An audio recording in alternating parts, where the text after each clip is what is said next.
मी चालू नाही भा चालू नाही भा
हरे कृष्णा।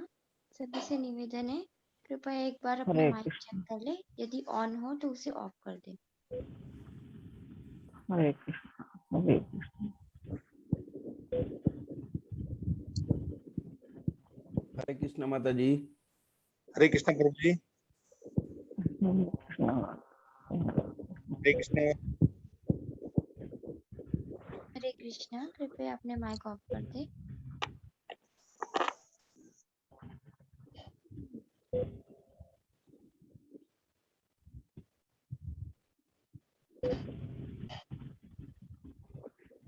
हरे कृष्णा। हरे कृष्णा। हरे कृष्णा माता जी। हरे कृष्णा माता जी, कृपया अपने माइक ऑफ कर दे।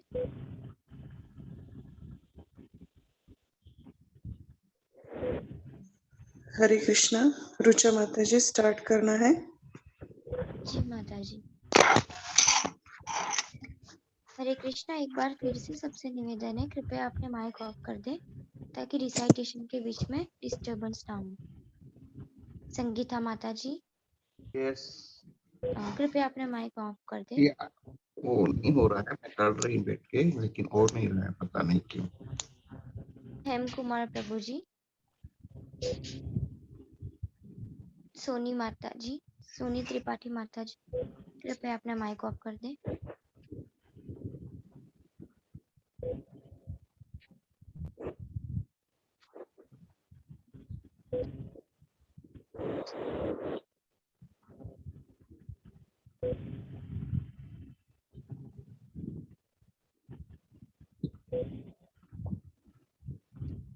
हरे कृष्णा। श्रीमद् भगवद गीता अध्ययन के 17वें अध्याय में आप सबका स्वागत है। इसका सार हम पहले जान लेते हैं। इस अध्याय का नाम है श्रद्धा त्रय विभाग योग।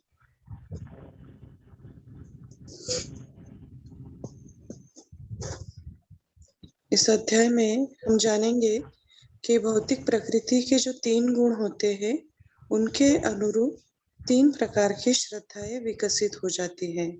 जो लोग रजोगुण तथा तमोगुण में विश्वास रखते हैं, उनके द्वारा जो भी कर्म किए जाते हैं, वे केवल अस्थायी और भौतिक परिणाम देने वाले होते हैं।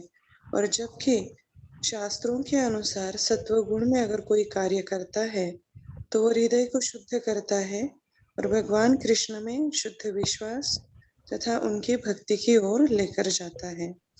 फिर भी एक वैष्णव को चाहिए कि वो इन तीनों गुणों से भी परे जाए और शुद्ध सात्विक गुण को विकसित करें।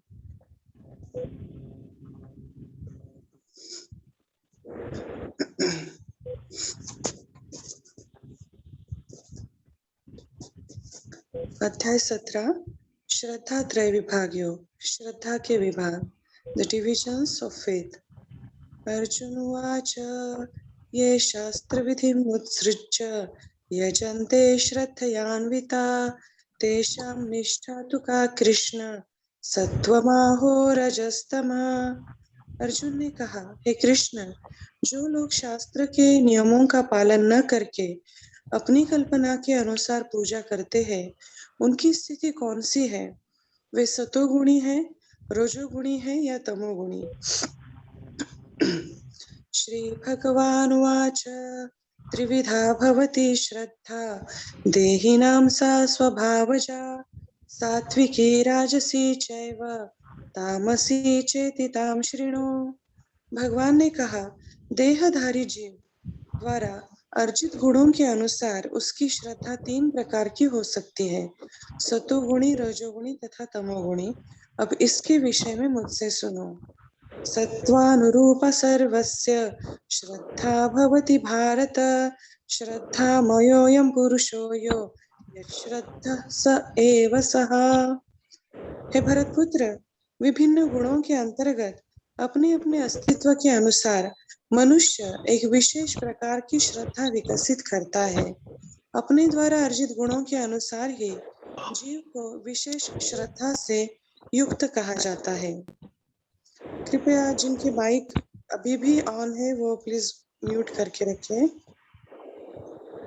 यजन्ते सात्विका देवान् यक्षरक्षांसि राजसः प्रेतान् भूतगणांश्चान्ये यजन्ते तामसा जना। सतोगुणी व्यक्ति देवताओं को पूजते हैं, रजोगुणी यक्षों व राक्षसों की पूजा करते हैं और तमोगुणी व्यक्ति भूत प्रेतों को पूजते हैं।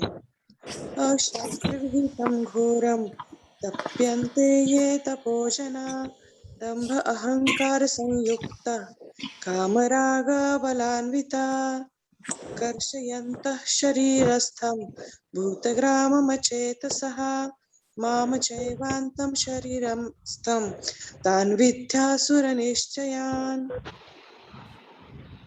जो लोग दंभ तथा अहंकार से अभिभूत होकर शास्त्र विरुद्ध कठोर तपस्या और व्रत करते हैं, जो काम तथा आसक्ति द्वारा प्रेरित होते हैं, जो मूर्ख है तथा शरीर के भौतिक तत्वों को तथा शरीर के भीतर स्थित परमात्मा को कष्ट पहुंचाते हैं, वे असुर कहे जाते हैं।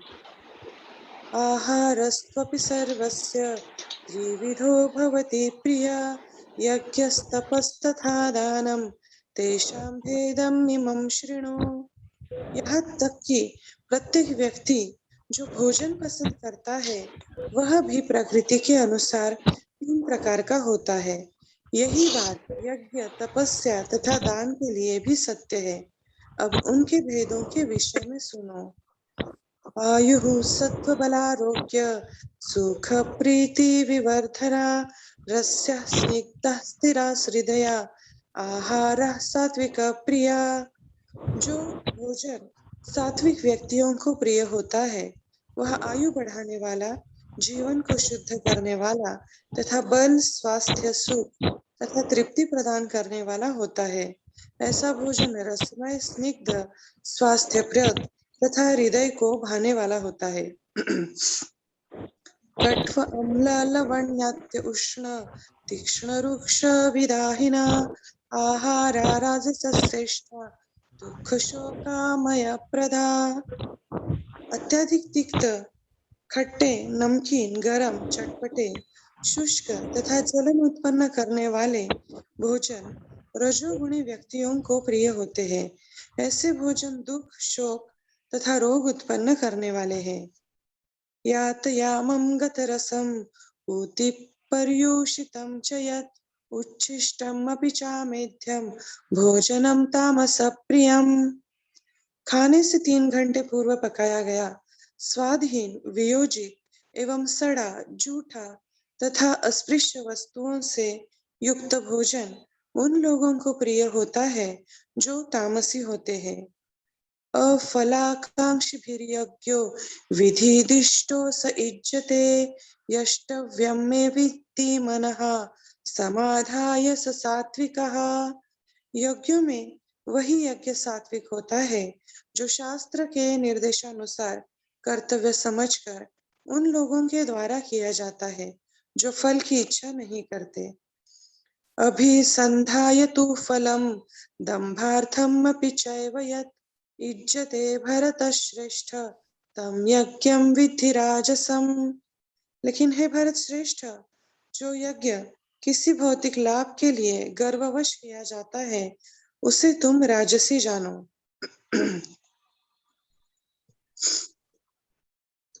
विधिहीनम् असृष्टान्नम् मंत्रहीनम् अदक्षिणम् श्रद्धा विरहितं यज्ञं तामसं परिचक्षते।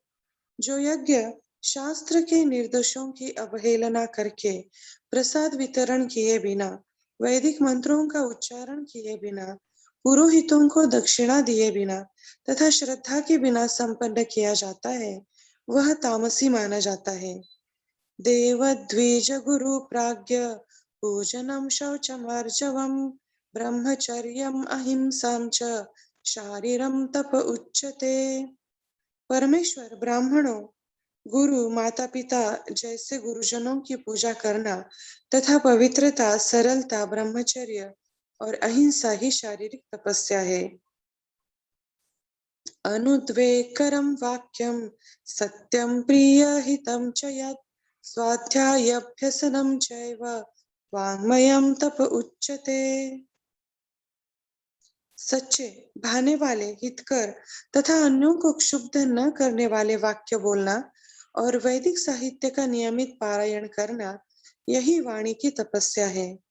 मनः प्रसाद सौम्यत्वं, मौनम आत्म विनिग्रह, भाव संशुद्धिरित्य एतत् तपोमानसम उच्यते। तथा संतोष, सरलता, गंभीरता, आत्मसंयम एवं जीवन की शुद्धि ये मन की तपस्याएं हैं।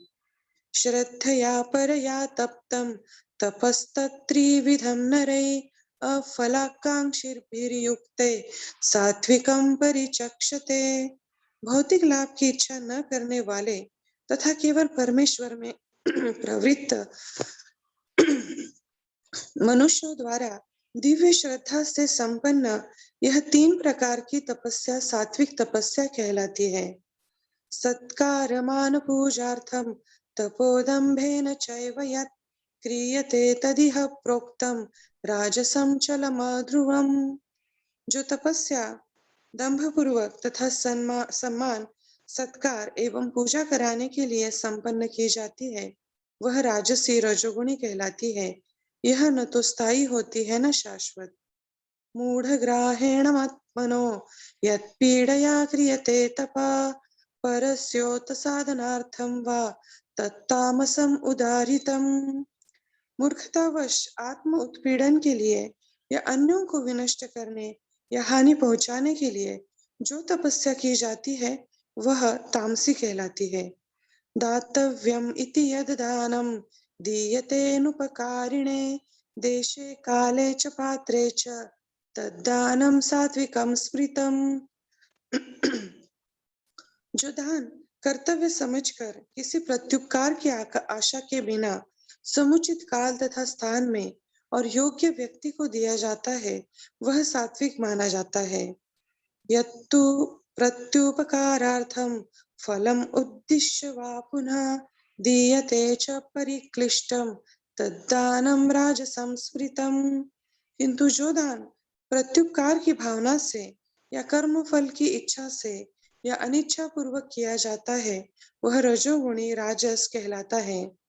अदेश काल यद दानम अपात्रेभ्यश्च दीयते, असत्कृतम अवज्ञातम तत्तामसम उदारितम। तथा जो दान किसी अपवित्र स्थान में अनुचित समय में किसी अयोग्य व्यक्ति को या बिना समुचित ध्यान तथा आदर से दिया जाता है, वह तामसी कहलाता है। ओम तत्सदिति निर्देशो ब्रह्मणस्त्रिविध स्मृता, ब्राह्मणास्तेन वेदाश्च यज्ञाश्च विहिताः पुरा। सृष्टि के आदिकाल से ओम तत्सत ये 3 शब्द पर ब्रह्म को सूचित करने के लिए प्रयुक्त किए जाते रहे हैं। ये तीनों सांकेतिक अभिव्यक्तियां ब्राह्मणों द्वारा वैदिक मंत्रों का उच्चारण करते समय तथा ब्रह्म को संतुष्ट करने के लिए यज्ञों के समय प्रयुक्त होती थी। तस्माद ओम इति उदाहृत्य यज्ञदान तपः क्रिया प्रवर्तन्ते विधानोक्ता सततम ब्रह्मवादिनाम।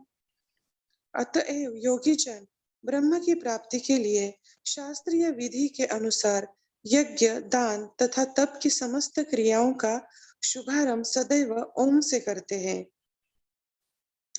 तद इत्य अनभिसंधाय फलम यज्ञ तपः क्रिया दान क्रियाश्च विविधाः क्रियन्ते मोक्षकांक्षिभिः।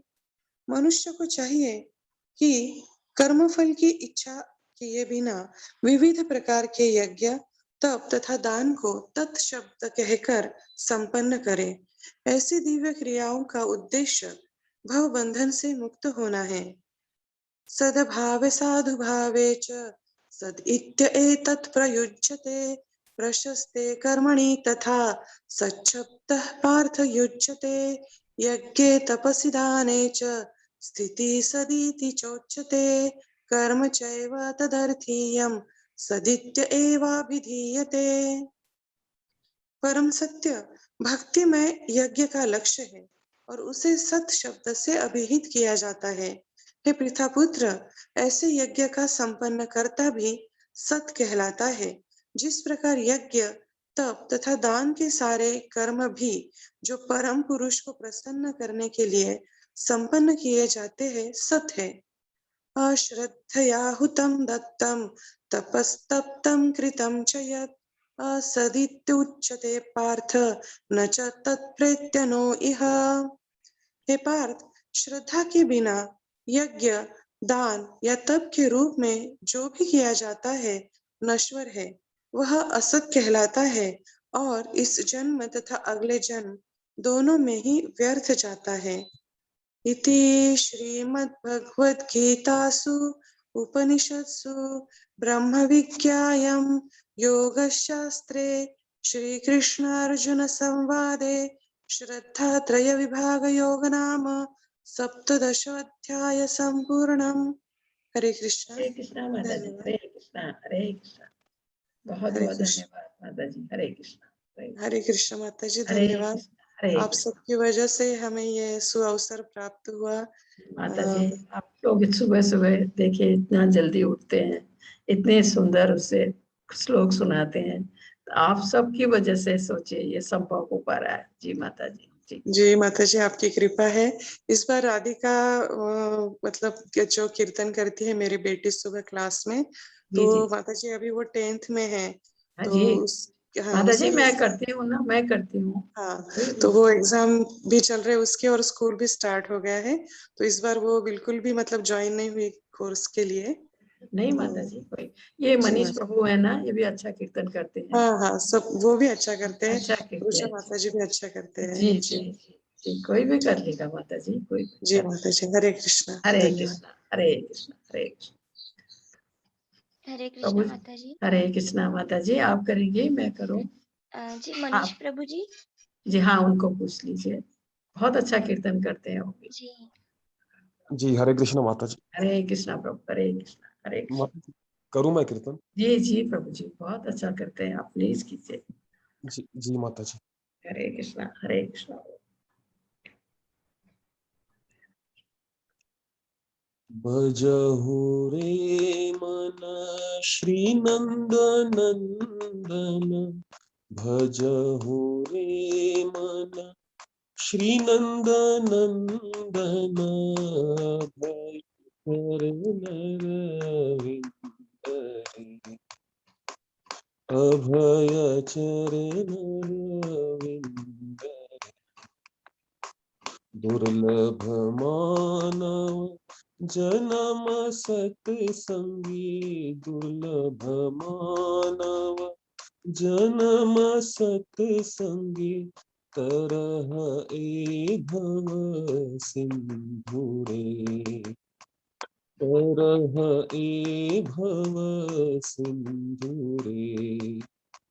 शीत आतप बात वरीषण, शीत आतप वात वरीषण, ए दिन यामिनी जागे,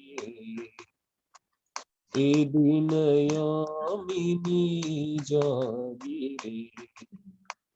विफल से बिनु कृपण दुर्जन, विफल से बिनु कृपण दुर्जन, चपल सुख लव लागी रे, चपल सुख लव लागी रे। ए धन यौवन पुत्र परिजन, ए धन यौवन पुत्र परिजन, इथे की आछ परती रे, इथे की आछ परती रे। कमल दल जल जीवन टलमल, कमल दल जल जीवन टलमल, भजहु हरि पद नीति रे, भजहु हरि पद नीति रे। श्रवण कीर्तन स्मरण वंदन श्रवण कीर्तन स्मरण वंदन पाद सेवन दास रे पाद सेवन दास रे पूजन सखी जन आत्मनिवेदन पूजन सखी जन आत्मनिवेदन गोविंद दास अभिलाष रे गोविंद दास अभिलाष रे भजहु रे मन श्री नंद नंदन भजहु रे मन श्री नंद नंदन अभय चरण विंदरे अभय चरण विंदरे हरे कृष्ण कृष्ण कृष्ण हरे हरे हरे राम राम राम हरे हरे कृष्ण कृष्ण कृष्ण हरे हरे हरे राम राम राम हरे हरे हरे कृष्ण कृष्ण कृष्ण हरे हरे हरे राम राम राम हरे हरे हरे कृष्ण। हरे कृष्ण बहुत बहुत धन्यवाद। हरे कृष्ण। हरे कृष्ण। हे कृष्ण करुणा सिंधु दीन बंधु जगतपति गोपेश गोपिका कांतम राधा कांतम नमस्ते तप्त कांचन गौरांगी राधे वृंदावनेश्वरी वृषभान सुते देवी नमामि हरि प्रिय नमः ओम विष्णु पादाय कृष्ण वृषाय तले श्रीमते भक्ति वेदांत स्वामी जी नामिने नमस्ते सरस्वती देवी गौरवाणी प्रचारिणी निर्विशेषा शून्यवादी पाश्चात्य सितारणे जय हो श्री कृष्ण चैतन्य प्रभु नित्यानंद श्री अद्वैत गदाधर शिवासादि गौर भक्त हरे कृष्ण कृष्ण कृष्ण हरे हरे हरे राम राम राम हरे हरे हरे कृष्ण प्रभु जी। माता जी थोड़े टाइम है 5 मिनट का, तो किसी जी का जी सवाल हो तो ले लीजिए प्लीज ले लीजिए अगर है तो ले जी। लीजिए। जी हरे कृष्णा। सभी से निवेदन है, यदि किसी का कोई सवाल हो तो अपना हैंड रेस कर सकते हैं।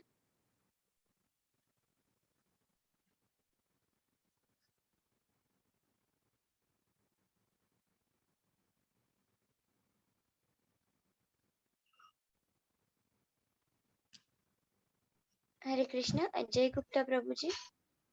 हरे कृष्णा माता जी। हरे कृष्ण प्रभु बोलिए बोलिए।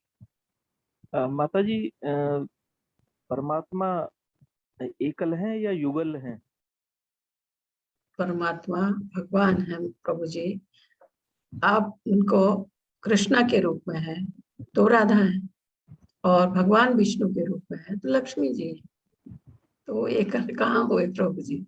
जी जी और लेकिन जो हमारे अंदर परमात्मा है वो हाँ, भगवान के अंश रूप है। वो एकल है, अंश रूप है उनके।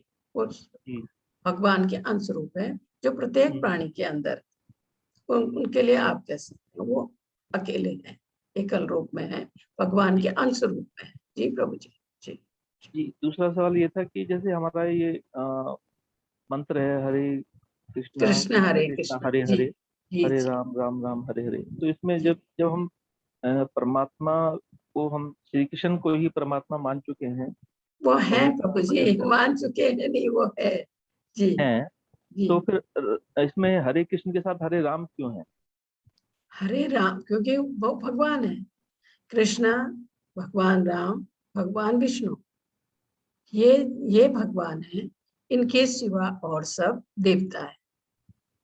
तो हम तो जब भगवान जब हाँ। आप कहेंगे तो भगवान कृष्ण आप कहिए या भगवान विष्णु कहिए या भगवान राम, उनके सिवा सब देवता हैं। देवताओं में भी शिव जी सबसे ऊपर है, कहते हैं ना देवों के देव महादेव, शिव जी का स्थान देवताओं में सबसे ऊपर है। जी जी प्रभु जी। जी जी आखिरी प्रश्न माता जी, आज सुबह जैसे बताया गया है जी योग्य का पात्र व्यक्ति और जी दान का पात्र व्यक्ति, जी जी दान उसी को दिया जाना चाहिए जो सही उसके सही योग्य पात्र। हो। तो जी वो जी ये थोड़ा सा विस्तार में कि मतलब योग्य व्यक्ति कौन, उसकी पहचान प्रभु क्या है? जी इसमें क्या होता है, अगर आपने किसी को भी दे दिया बिना जाने पहचाने, अगर वो उस पैसे से आपके दिए गए दान से नशा करता है या कोई गलत काम करता है या वो जुआ खेलता है, तो उसका 50% पाप हमको भी जाता है, क्योंकि वो पैसा हमने दिया है। इसलिए कहा गया है कि जब भी दान करें योग्य पात्र को, जैसे आप मंदिर में जाते हैं हुंडी लगी हुई होती है, उसमें जो भी हम दान करते हैं भगवान के काम में आता है। और ये जो भगवत भक्त हैं, जो भगवत नाम का प्रचार कर रहे हैं, जगह जगह घूम के कृष्ण भावना भावित भक्त, ऐसे नहीं जो नाम के खाली भक्त हैं, ऐसे नहीं, कृष्ण भावना भावित भक्त हैं, जो अपना जीवन समर्पित कर चुके हैं भगवान के चरणों में, उन्हें अपने लिए कुछ नहीं चाहिए। वहां आप जो दान करते हैं वो भगवान को जाता है, हर तरफ से भगवान की सेवा में जाता है। और कहीं मंदिर बन रहा है, वो दान भगवान की सेवा में जाता है। इसलिए कहा गया, जैसे ब्राह्मण कहते हैं ना ब्राह्मण को दान करना चाहिए, आप ये देखिए कि वो शुद्ध ब्राह्मण है कि नहीं है। जन्म से ब्राह्मण का बेटा हो जाने से वो ब्राह्मण नहीं है, अगर उसके कर्म ब्राह्मण के नहीं है तो शुद्ध ब्राह्मण को आप दान दे सकते हैं। मंदिरों में जाकर आप दान दे सकते हैं, मंदिरों में भी हुंडी में सबसे उत्तम है प्रभु जी, हुंडी में डाल सकते हैं। तो ये कि सोच समझ के देना चाहिए। अगर उस पैसे का कोई गलत इस्तेमाल करता है तो 50% जो उसका दोष है हमें भी आते हैं, इसलिए भगवत गीता में ऐसा कहा गया। जी प्रभु जी। जी दान भी अलग अलग तरह के होते हैं। जी जैसे जैसे एक तो यही हुआ कि मंदिर और ब्राह्मण से रिलेटेड, जी जी प्रभु जी। और भी अन्य तरह के भी दान होते हैं। अन्य तरह की मतलब आपका कहने का मतलब किसी की सहायता करना, उसकी किसी बात की कर रहे हैं सहायता करना, मतलब। या कुछ कुछ दान ऐसे होते हैं जो शूद्र को ही दिए जाते हैं। किसको? शूद्र शूद्र नहीं प्रभु जो जी, सफाई शूद्र कर्मी है। वो दान कहाँ हुआ? शूद्र को कहाँ? आप ये कहिए कि जैसे किसी गरीब की सहायता करना है, या किसी के लिए, जैसे गरीबों के लिए हॉस्पिटल खुलवा देना है और जी अनाथ आश्रम, ये दान, ये पुण्य है प्रभु जी, पुण्य कर्म है ये, इनके फल जी जी अवश्य जी, मिलते हैं व्यक्ति को। ठीक ठीक ठीक। जी जी प्रभु जी। जी धन्यवाद। हरे हरे कृष्ण। कृष्ण हरे कृष्ण हरे कृष्ण।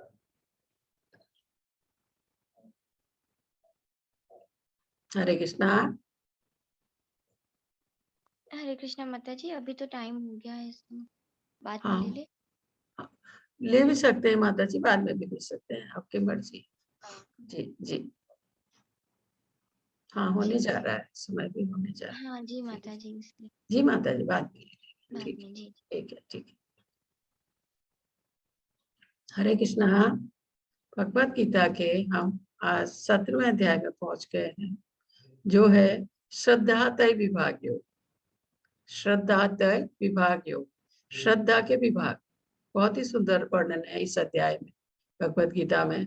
एक एक चीज का, जैसे हमारी श्रद्धा सतोगुणी है, रजोगुणी है, तमोगुणी है, उसी के अनुसार हमारे कार्य, उन्हें उसी के अनुसार सब चीजें तीन तीन भाग में करके बहुत ही सुंदर ढंग से इस अध्याय में समझाया गया है। इसमें ये 17वां अध्याय है आज का, श्रद्धा के विभाग या श्रद्धातय विभाग योग।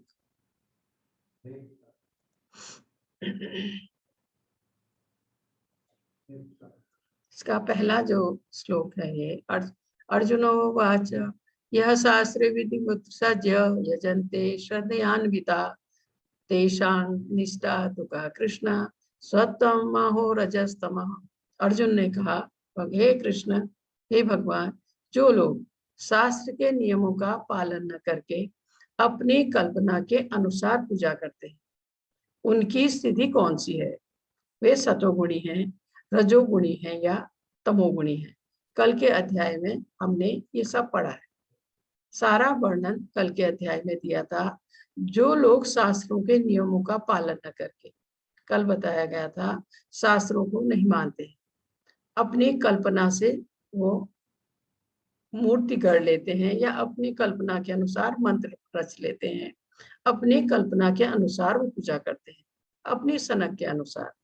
उनकी स्थिति कौन सी है? अर्जुन कह रहे हैं उनकी स्थिति कौन सी है?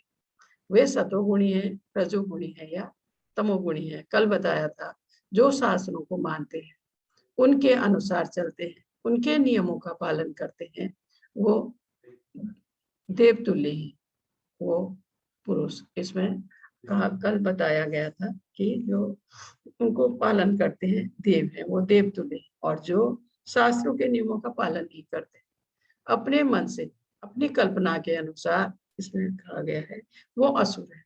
तो यही प्रश्न भगवान से पूछ रहा है अर्जुन। तो ये असुर है, आपका ये तमोगुणी है, जो अपने मन से अपने सनक के अनुसार पूजा करते हैं और वो शास्त्रों को नहीं मानते, उल्टा अवहेलना करते हैं शास्त्र की। तो वो जो मानते हैं, जो नियम के अनुसार चलते हैं, और वो तो देवतुल्य हैं। दूसरा जो नहीं मानते, ये अपनी कल्पना के अनुसार पूजा करते हैं, उनकी स्थिति है असुर। वे तमोगुणी कह सकते हैं, हाँ भी असुर कैसे? यहाँ पूछा है रजोगुणी तमोगुणी, तमोगुणी कह सकते हैं हम इनको, जो अपनी सनक के अनुसार सब कुछ करते हैं। तो इसका उत्तर अभी भगवान देंगे। श्री भगवान उवाच त्रिविधा भवति श्रद्धाया देहिनां सा स्वभावजा सात्विकी राजसी चैव तामसी चेति तासु। भगवान कहने कहा, देहधारी जीव द्वारा अर्जित गुणों के अनुसार उसकी श्रद्धा 3 प्रकार की हो सकती है। देहधारी जीव की श्रद्धा सतोगुणी, रजोगुणी अथवा तमोगुणी। अब इसके विषय में मुझसे सुनो। भगवान बता रहे हैं अर्जुन के प्रश्न का उत्तर देते हुए कह रहे हैं कि जो लोग शास्त्रों के विधि विधानों को जानते हैं लेकिन उनका पालन नहीं करते, जानते तो हैं लेकिन उनका पालन नहीं करते, वे प्रकृति के गुणों द्वारा शासित होते हैं। प्रकृति के 3 गुण, सतोगुण, रजोगुण, तमोगुण, उसके द्वारा शासित होते हैं। वे अपने सतोगुणी, रजोगुणी तथा तमोगुणी पूर्व कर्मों के अनुसार एक विशेष प्रकार का स्वभाव प्राप्त करते हैं। क्योंकि हम इस जीवन में हमें जो कुछ भी मिलता है, सुख दुख और तक ये आपका शरीर, सब कुछ जो हमें मिलता है हमारे पूर्व जन्म में किए गए कर्मों के अनुसार मिलता है। तो इसमें कहा गया है कि पूर्व कर्मों के अनुसार एक विशेष प्रकार का स्वभाव प्राप्त करते हैं। जो स्वभाव उनको मिलता है वो भी पूर्व जन्मों के कर्मों के अनुसार है। जीव प्रकृति के संसर्ग में रहता है, हम भौतिक प्रकृति के संसर्ग में हैं, इसमें कहा गया है। इसलिए वह प्रकृति के गुणों के अनुसार ही विभिन्न प्रकार की मनोवृत्तियां अर्जित करता है। प्रकृति के गुणों के अनुसार ही यदि कोई प्रामाणिक गुरु की संगति करता है और शास्त्र के विधि विधानों का पालन करता है तो उसकी मनोवृत्ति बदल सकती है। जैसे हम तमोगुण में हैं या रजोगुण में हैं या सतोगुण में हैं, अगर हमें गुरु की सहायता मिल जाए, उनकी संगति मिल जाए या भक्तों का साथ मिल जाए तो हमारी मनोवृत्ति बदल सकती है। अगर हम तमोगुण में है तो हम सतोगुण में आ सकते हैं, सतोगुण में है तो हम रजोगुण में है तो हम सतोगुण में आ सकते हैं, तमोगुण से रजोगुण, रजोगुण से सतोगुण, सतोगुण से आगे बढ़कर हम फिर वैष्णव की इसमें जा सकते हैं। ये तब ऐसी इस स्थिति को हम हमारे हाथ में, अगर हम गुरु की सहायता से, भक्तों की सहायता से भक्ति की राह में आगे बढ़ते हैं धीरे धीरे, तो हम अपने को तमोगुण से रजोगुण, रजोगुण से सतोगुण में ला सकते हैं और प्रकृति के इन 3 गुणों को पार कर सकते हैं। यह हमारे हाथ में। इसमें अच्छा हो अगर हमें गुरु की या भक्तों की सहायता मिल जाए तो।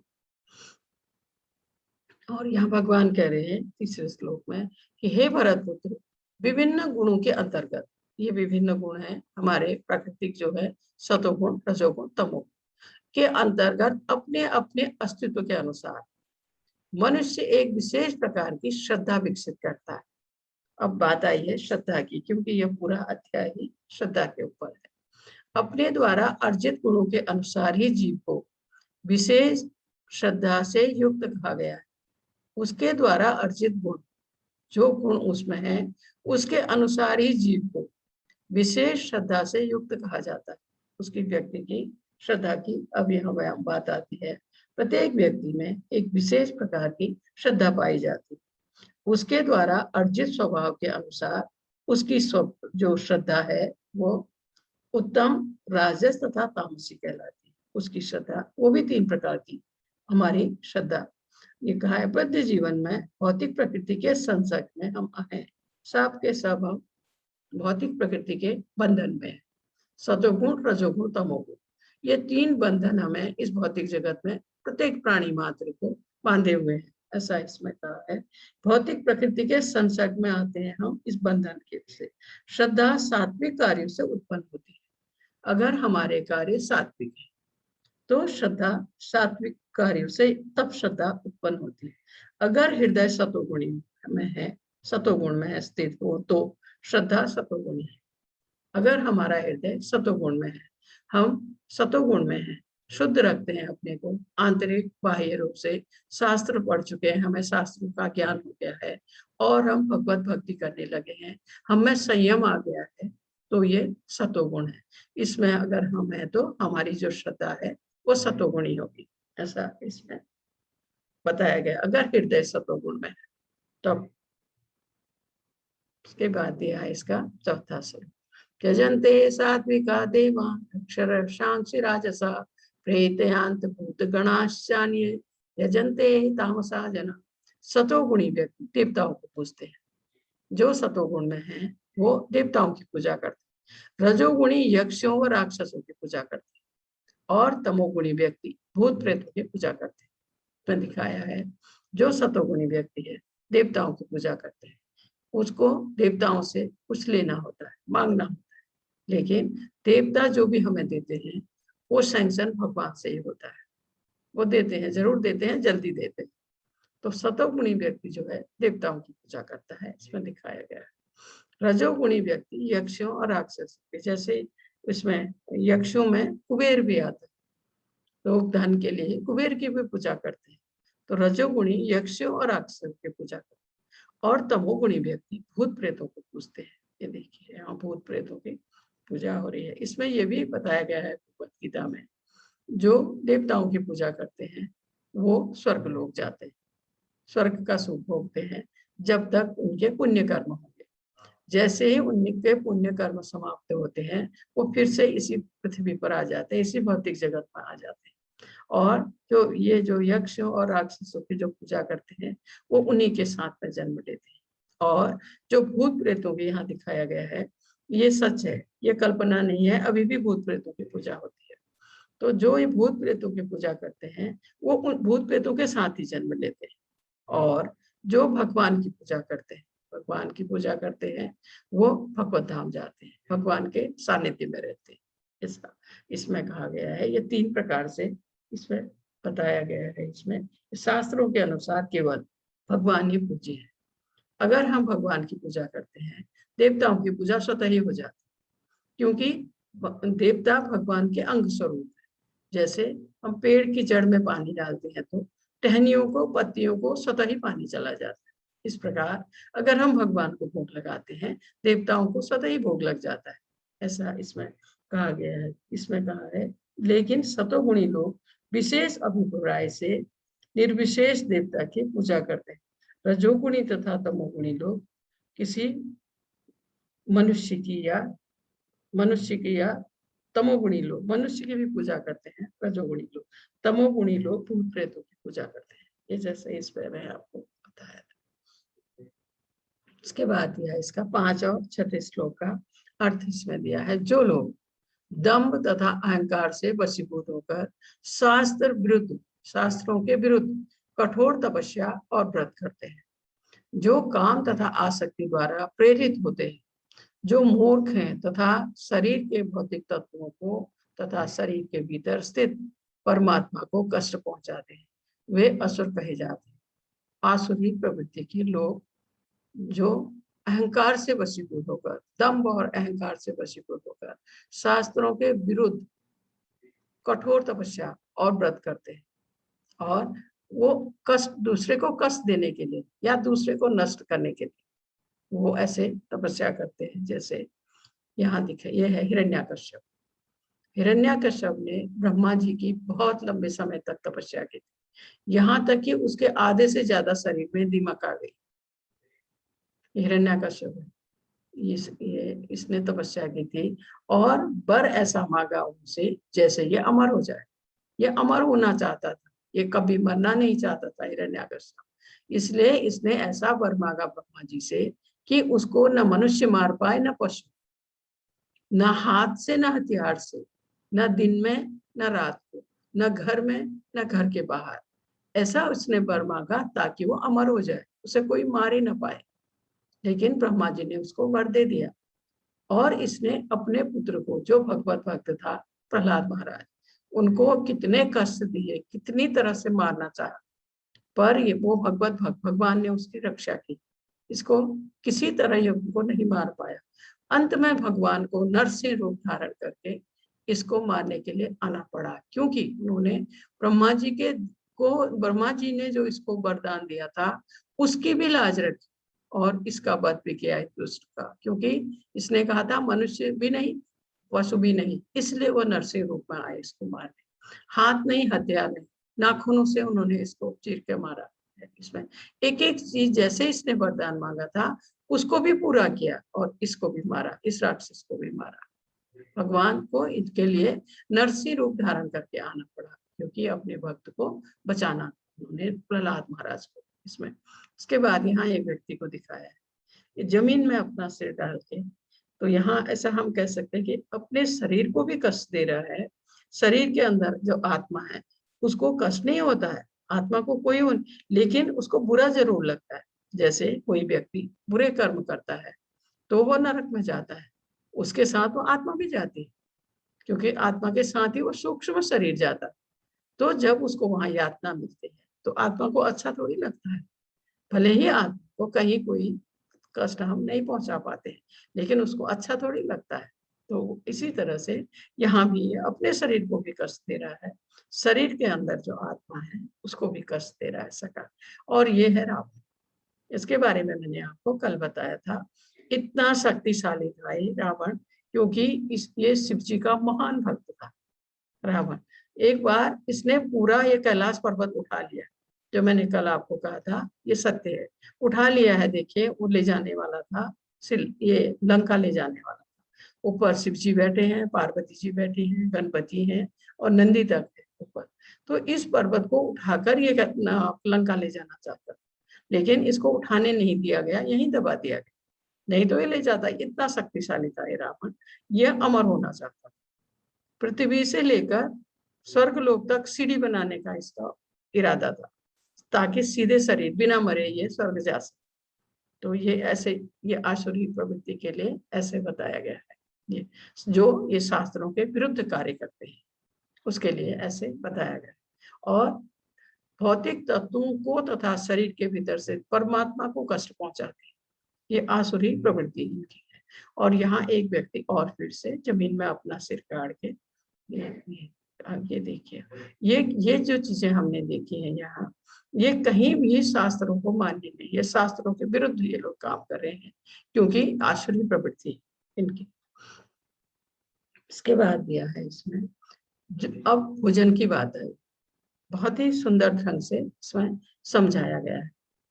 इसमें जो भोजन सात्विक व्यक्तियों को प्रिय होता है या सतोगुणी व्यक्ति, जो मैं कहती हूँ ना बार बार कि ये शुद्ध शाकाहारी हो, ये शुद्ध शाकाहारी हो है जो यहाँ बना, ये बन के रखा शुद्ध शाकाहारी हो इसके लिए। तो ये कहा है जो भोजन सात्विक व्यक्तियों को प्रिय होता है या सतोगुणी व्यक्ति को प्रिय होता है, वो भोजन आयु बढ़ाने वाला, जीवन को शुद्ध करने वाला तथा बल, स्वास्थ्य, सुख तथा तृप्ति प्रदान करने वाला होता है। ऐसा भोजन रसमय, स्निग्ध, स्वास्थ्यप्रद तथा मन को भाने वाला होता है। ये कौन सा भोजन सतोगुणी व्यक्ति को जो पसंद आता है, शुद्ध शाकाहारी भोग, ये जो है ये शाकाहारी है। सब यहाँ दिखाया गया है जो पीछे ये सब। उसके बाद दिया है अत्यधिक तिक्त, खट्टा, ज्यादा खट्टा है, ज्यादा कड़वा है, ज्यादा नमकीन है, अधिक गर्म है, चटपटे, शुष्क तथा जलन उत्पन्न करने वाले भोजन रजोगुणी व्यक्तियों को प्रिय होते हैं।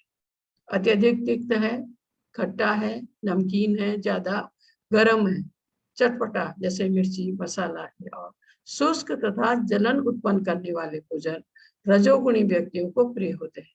ऐसा भोजन रजोगुणी को प्रिय होता है। ऐसे भोजन दुख, शोक तथा रोग उत्पन्न करने वाले होते हैं। ऐसे भोजन जो करता है उसको दुख, शोक तथा रोग उत्पन्न करने वाला होता है। और खाने के 3 घंटे पूर्व पकाया गया, स्वाधीन, वियोजित एवं सड़ा, जूठा तथा अस्पृश्य वस्तुओं से युक्त भोजन उन लोगों को प्रिय होता है जो तामसी होते हैं। तामसी लोगों के लिए ये भोजन यहाँ बताया गया है। 3 घंटे पूर्व पकाया गया, उसमें 3 घंटे पूर्व पकाया गया, उसको बासी कहा गया है। लेकिन अगर हम इसी शुद्ध शाकाहारी भोग को सुबह बनाकर भगवान को भोग लगाकर शाम को भी खाते हैं, रात को भी खाते हैं, तो वो बासी या खराब नहीं माना जाता है, क्योंकि वो भगवान का प्रसाद है, उसको बासी नहीं माना जाता है। भले ही हम सुबह बना के भोग लगा के उसको रात को खाए, शाम को खा सकते हैं। जैसे इसमें कहा ना कि 3 घंटे पूर्व पकाया गया, स्वाधीन, तो अगर वो हम भगवान का प्रसाद है, हमने बना के भगवान को भोग लगा के दिन भर खाया, तो उसको हम ऐसा नहीं कह सकते कि वो बासी है, वो क्योंकि वो प्रसाद हो गया, उसको हमने भोग लगाया। इसमें कहा है 3 घंटे पूर्व पकाया गया, स्वाधीन, वियोजित एवं सड़ा तथा जो जूठी चीजें हैं उन चीजों से बनाया गया भोजन उन लोगों को प्रिय होता है जो तामसी होते हैं। ये है जो रजोगुणी लोग हैं, ये सतोगुणी है भोजन, ये रजोगुणी है।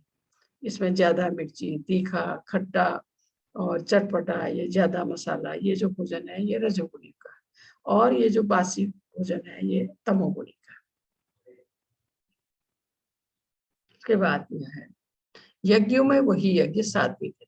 जैसे पहले 3 तरह से भोजन बताया ना, सतोगुणी, रजोगुणी, तमोगुणी। अब बताया है यज्ञ भी 3 प्रकार के। यज्ञों में वही यज्ञ सात्विक होता है, जो सात्विक यज्ञ के बारे में है, जो शास्त्रों के निर्देशानुसार कर्तव्य समझकर उन लोगों के द्वारा किया जाता है जो फल की इच्छा नहीं करते। सात्विक यज्ञ वो है जो एक तो शास्त्रों के निर्देशानुसार, जैसे निर्देश हमारे शास्त्रों में दिए गए हैं उनके अनुसार किया जाए, और उन लोगों के द्वारा किया जाता है जो फल की इच्छा नहीं करते, फल की इच्छा के बिना किया जाए। एक दूसरा, शास्त्र के निर्देशों को मानते हुए जो यज्ञ किया जाए वो यज्ञ सात्विक है, इसमें कहा है। और हमारा कलयुग का जो यज्ञ है वो है हरे कृष्ण कृष्ण कृष्ण हरे हरे, हरे राम राम राम हरे हरे। चैतन्य महाप्रभु ने कहा है कि कलयुग में कोई भी यज्ञ कर पाना, तपस्या कर पाना ये संभव नहीं है, इसलिए आसान सी विधि हमें बताई है। कलयुग में ये जो महामंत्र, यह किसी यज्ञ से कम नहीं है, इसको महामंत्र को जपने के लिए कहा गया है। और जब 5-4 भक्त मिलके मृदंगम खरताल के साथ इसको जोर जोर से गाते हैं तो वो संकीर्तन है, उसको संकीर्तन यज्ञ की वो दी गई है, संकीर्तन यज्ञ। तो कलयुग का यज्ञ जो है हरे कृष्ण कृष्ण कृष्ण हरे हरे, हरे राम राम राम हरे, ये सात्विक है। इसके बाद यह है, लेकिन हे भरत श्रेष्ठ, जो यज्ञ किसी भौतिक लाभ के लिए गर्भवश किया जाता है उसे तुम राजसी जानो, ये दूसरा यज्ञ है।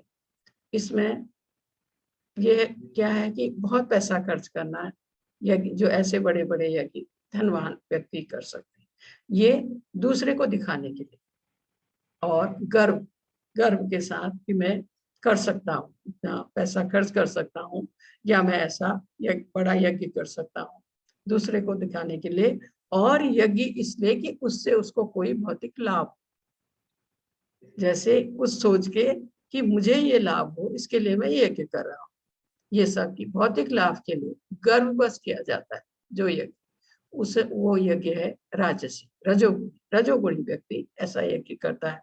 एक तो गर्व करता है, घमंड को दिखाने के लिए औरों को, दूसरा अपने लाभ के लिए, मतलब आप कहिए फल की इच्छा से करता है। सात्विक लोग बिना फल की इच्छा के श्रद्धा से शास्त्रों के अनुसार यज्ञ करते हैं, और ये जो रजोगुणी है ये गर्व घमंड से दूसरों को दिखाने के लिए और फल की इच्छा से यज्ञ किया जाता है, वो राजसी। उसके बाद दिया है जो यज्ञ शास्त्र के निर्देशों की अवहेलना करके, बिना शास्त्र के निर्देशों को माने हुए, प्रसाद वितरण किए बिना, बिना प्रसाद वितरण के, वैदिक मंत्रों का उच्चारण किए बिना, क्योंकि यज्ञ के लिए वैदिक मंत्र चाहिए, वैदिक मंत्र भी शुद्ध बोले जाएंगे, नहीं तो अर्थ का अनर्थ हो जाता है। पुरोहितों को दक्षिणा दिए बिना, जो पुरोहित मंत्रों का उच्चारण कर रहे हैं उनको दक्षिणा देना होता है। तो इसमें कहा है पुरोहितों को दक्षिणा दिए बिना तथा श्रद्धा के बिना, बिना श्रद्धा के संपन्न किया जाता है, वो तामसी माना जाता है। ये तामसी व्यक्ति की, मतलब तामसी श्रद्धा के अंदर किया गया ये यज्ञ है, ऐसे इसमें दिखाया गया है इसमें कि बिना शास्त्रों के निर्देशों को माने बिना, प्रसाद वितरण किए बिना, वैदिक मंत्रों का उच्चारण किए बिना, पुरोहितों को दक्षिणा दिए बिना, श्रद्धा के बिना संपन्न किया जाता है, वह तामसी माना जाता है। यह यज्ञ है तामसी, मतलब तमोगुणी व्यक्ति के द्वारा किया गया यज्ञ। इसमें एक ये तामसी गुण की बात आई है तो इसमें दिखाया है, यह है भस्मासुर है इसका नाम। इसने शिव जी की तपस्या की, शिव जी की तपस्या की और शिव जी प्रकट हुए सामने। ये इसके ये जो इसने हवन कुंड जो है इसका अग्नि, इसके इससे शिव जी प्रकट हुए, ठीक है। शिव जी प्रकट हुए, शिव जी भोले भंडारी कहा जाता है शिव जी को, थोड़े से में खुश हो जाते हैं। तो ये शिव जी ने इससे खुश होकर इसके सामने दर्शन दिए और इसको पूछा कि तुम क्या मांगना है तुमको, क्योंकि वो तपस्या कर रहा था शिव जी। तो इस भस्मासुर ने कहा कि मुझे ऐसा वरदान दीजिए कि मैं जिसके सिर में हाथ रखूं वो भस्म हो जाए। शिव जी भोले भंडारी बोल दिया तथास्तु, ठीक है। और ये उठ के अपना हाथ शिव जी के सिर में रखना चाहा। ये तामसी प्रवृत्ति की बात सुनिए आप। इस व्यक्ति ने शिव जी की तपस्या की, शिव जी ने इसको दर्शन दिए और ये उन्हीं को भस्म करने चला है, उन्हीं के सिर में हाथ रखने चला।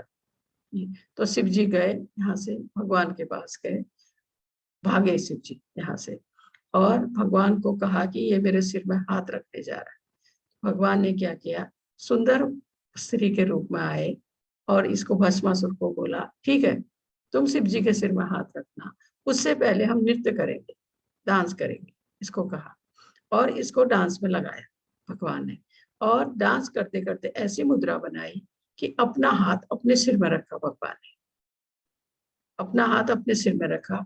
ये उन्हीं को देख देख के डांस कर रहा था भस्मासुर, इसने भी अपना हाथ अपने सिर में रखा, वही भस्म हो गया। भगवान के द्वारा ये ऐसा किया गया, ये खुद भस्म हो गया। जैसे ही भगवान को इसने देखा कि अपना हाथ अपने सिर में रखे, खुद भी रखा, वो भूल गया और भस्म हो गया। तो ये है तामसी प्रवृत्ति, जिसकी तपस्या की, उनको सामने देकर उन्हीं से वरदान लिया और उन्हीं को भस्म करने चला, ये है तामसी प्रवृत्ति। तो इसमें ऐसे समझाया गया। इसके बाद दिया है इसका 14वां श्लोक, इसमें कहा है कि देव द्विज गुरु प्राज्ञ पूजनम शौचमार्जवम ब्रह्मचर्यम अहिंसा च शरीरं तप उच्यते। अब शरीर के बारे में, सभी शरीर की तपस्या आप कह सकते हैं। परमेश्वर, ब्राह्मणों, गुरु माता पिता जैसे गुरुजनों की पूजा करना तथा पवित्रता, सरलता, ब्रह्मचर्य और अहिंसा ही शारीरिक तपस्या। अब हमारी ये शारीरिक तपस्या के बारे में कहा गया है कि मनुष्य को चाहिए कि वह ईश्वर योग्य ब्राह्मणों तथा माता पिता को प्रणाम करें। इन सब का समुचित आदर करना चाहिए। अब अपने को खुद को आंतरिक और बाह्य रूप से शुद्ध रखना चाहिए। इसमें कहा शुद्ध रखें। आचरण में सरलता, एकदम सरल आचरण। जैसे कुछ बातें होती हैं जो सबको नहीं बताई जाती, लेकिन वो इतना सरल हो कि किसी को न बताने वाली बातें भी दुश्मन के सामने बोल दे, वो है सरलता। ब्रह्मचर्य, हमारे शास्त्रों के अनुसार 25 साल तक का जीवन ब्रह्मचर्य के लिए कहा गया। 25 से 50 साल गृहस्थ और 50 से 75 वानप्रस्थ और 75 से फिर 100 साल का ये संन्यास। ये 100 साल की उम्र कलयुग में मानकर ये 25-25 साल का बांटा गया है।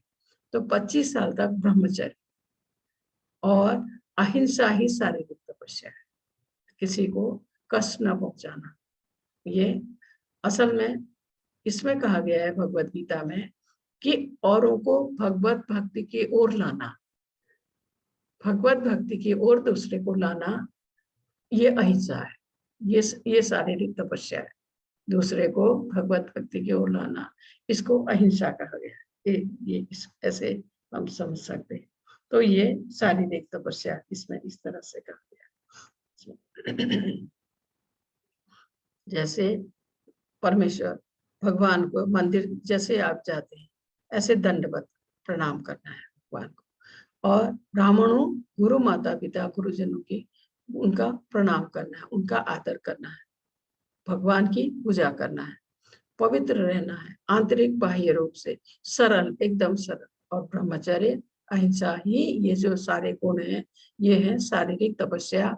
और ये जो गुण यहाँ दिखाए हैं ये आपका ये सतोगुण जो है, सतोगुणी व्यक्ति के ये गुण उसमें होने चाहिए। सतोगुण भगवान की पूजा करना, ब्राह्मणों, गुरु माता पिता गुरुजनों की का आदर करना, सम्मान करना, पवित्र रहना, सरल स्वभाव, ब्रह्मचर्य और अहिंसा, ये शारीरिक तपस्या है। इसके लिए कहा।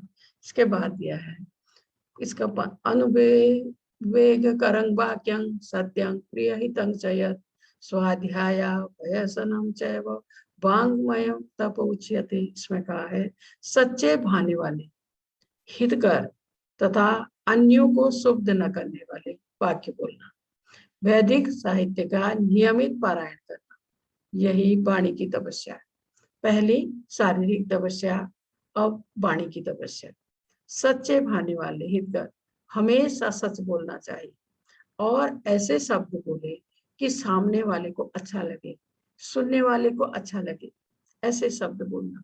कभी भी ऐसे कटु शब्द नहीं बोलने चाहिए जिससे सामने वाले को दुख हो, उसको तकलीफ हो, अंदर तक चुभ जाए उसको। ऐसे शब्द कभी नहीं बोलने चाहिए। हमेशा एक तो सत्य, दूसरा ऐसे शब्द हम बोले कि सामने व सुनने वाले को अच्छा लगे, उसको अच्छा लगे, वो दुखी ना हो। कभी भी ऐसे शब्द नहीं बोलने चाहिए जिससे दूसरे को कष्ट हो, दूसरे को तकलीफ हो। ये एक तरह से अपराध है। कभी भी हमें जब भी हम बोले सोच समझ कर बोले। इसमें कहा अन्यों को शुद्ध न करने वाले, दुखी न करने वाले वाक्य बोलना और वैदिक साहित्य का नियमित पारायण करना, जैसे हमेशा भगवत गीता भागवतम पढ़ना, यही वाणी की तपस्या है। हमारी वाणी की तपस्या पहली थी शारीरिक तपस्या। इसमें कहा है जैसे कहते हैं ना कि कौवा किसका धन हर लेता, कोयल किसको दे देती है। कोयल मीठे बोल सुनाकर बस में सबको कर लेती है, कौवा किसी का कोई नुकसान नहीं करता, लेकिन उसकी जो काव काव है किसी को पसंद नहीं आती। हमारे सामने भी वो काव काव करने लगता है, हम उसको भगा देते हैं। लेकिन कोयल अपनी मीठी वाणी में कुहू कुहू करके कितना ही हमारे आसपास आवाज दे, अच्छा लगता है हमको। ये है वाणी, वाणी का वो है। मीठे बोल से हम दूसरे को खुश कर सकते हैं, दूसरे की तकलीफ दूर कर सकते हैं। अच्छे शब्द बोले, उसको हमेशा अच्छा लगेगा। अगर हम एक भी कटु शब्द बोलते हैं तो दूसरे को दुख होगा, ऐसा कभी नहीं बोलना चाहिए। हम एक थोड़ा सोच ले तब बोले, कम बोले, ये अच्छा है वाणी की तपस्या। इसके बाद दिया है इसका सोलह, इसमें कहा है तथा संतोष, सरलता, गंभीरता, आत्म संयम, एवं जीवन की शुद्धि, यह मन की तपस्या है। अब बात आई है मन की। संतोष, खुश होना, मन, सरलता, एकदम सरल स्वभाव, गंभीरता, क्योंकि जो भक्ति के मार्ग में बढ़ता है ना आगे, उसमें ये गुण आते हैं। वो खुश रहता है, हमेशा संतोष रहता है उसको। और सरलता, क्योंकि उसको तृप्ति का एहसास होता है। उसको ये चाहिए, ये चाहिए, ये चाहिए, ये चीजें खत्म हो जाती है बाद में। अगर हम भक्ति की राह में बढ़ रहे हैं तो संतोष रहता है मन को। सरलता, सरलता मतलब एकदम सरल, अंदर अलग बाहर अलग नहीं, ठीक है। गंभीरता, और जो भक्ति के मार्ग में आगे बढ़ रहा है उसमें संयम आ जाता है, गंभीर हो जाता है हो गया। आत्मसंयम, उसमें आत्मसंयम आ जाता है। एवं जीवन की शुद्धि, और अपने को शुद्ध रखता है, अपने जीवन को। जीवन, क्योंकि भगवत भक्ति जो भक्त कर रहा है वाकई में उसका जीवन शुद्ध हो जाएगा धीरे धीरे।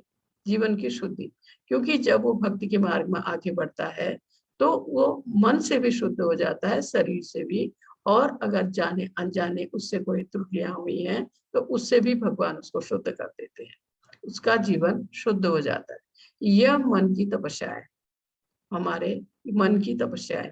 पहले शारीरिक थी, फिर वाणी की, और ये मन की। यहाँ दिया है सुखदेव गोस्वामी को दिखाया है। सुखदेव गोस्वामी परमहंस, इनको किसी चीज से कोई मतलब नहीं, स्त्री पुरुष है क्या नहीं है, कोई मतलब नहीं। परमहंस थे वो, कहीं कोई किसी चीज में का वो ध्यान नहीं देते थे, सिर्फ भगवत भक्ति उसमें थे।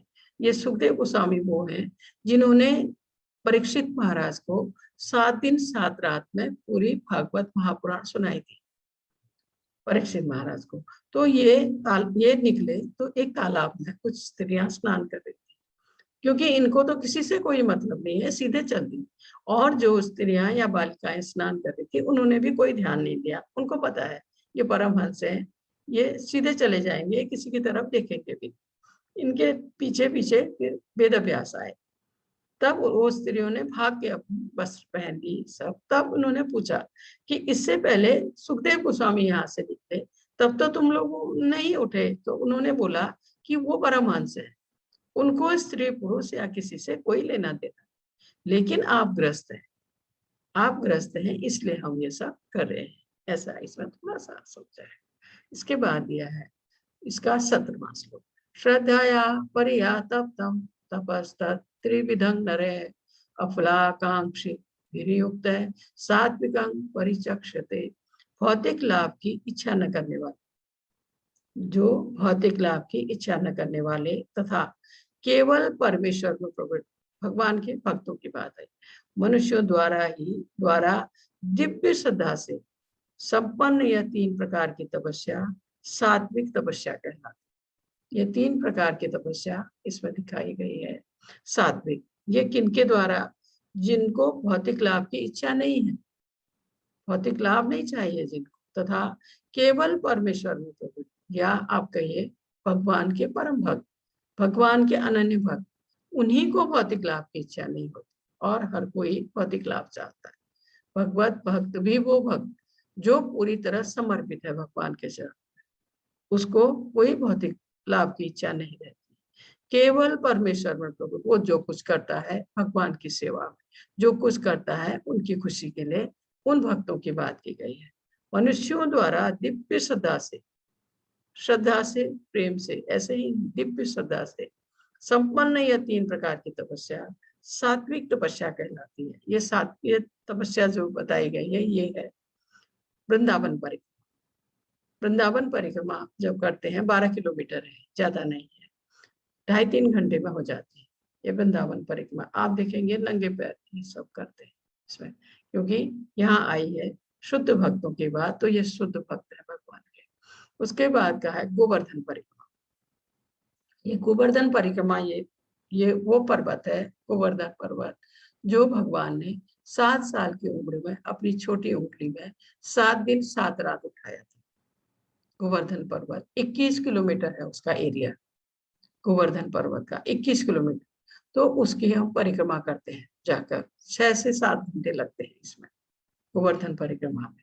उसके बाद है ये मायापुर परिक्रमा। ये नवद्वीप मायापुर वेस्ट बंगाल में है। ये कलकत्ता से 3 घंटे 4 घंटे गाड़ी में लगता है यहाँ जाने में, नवद्वीप मायापुर, क्योंकि वहाँ द्वीप है अलग अलग, तो कभी बोट में या फेरी में भी जाना पड़ता है। ये और परिक्रमा जैसे ये 6-7 घंटे में हो जाती है, ये 2.5-3 घंटे में हो जाती है। ये परिक्रमा 7 दिन चलती है। बहुत ही सुंदर अरेंजमेंट रहता है, बहुत लोग होते हैं इस परिक्रमा में। ये जो मायापुर परिक्रमा है ये फरवरी लास्ट या मार्च के शुरू में होती है। बहुत बाहर के लोग इस परिक्रमा के लिए आते हैं। इसका लेकिन जो वहाँ जो लोग हैं बहुत सुंदर इसका अरेंजमेंट करके रखते हैं। इसमें 1 हफ्ते चलती है। ये सुबह शुरू करते हैं 5 मंगल आरती के बाद 2 बजे तक। 2 बजे जहाँ ये पहुंचते हैं उस दिन वहीं रुकते हैं, दूसरे दिन सुबह फिर शुरू होते हैं। तो ये 7 दिन चलती है मायापुर परिक्रमा, ये नवद्वीप मायापुर में। तो ये 3 जो बताई गई है ये है हमारे 3 प्रकार की तपस्या, सात्विक तपस्या कहलाती है।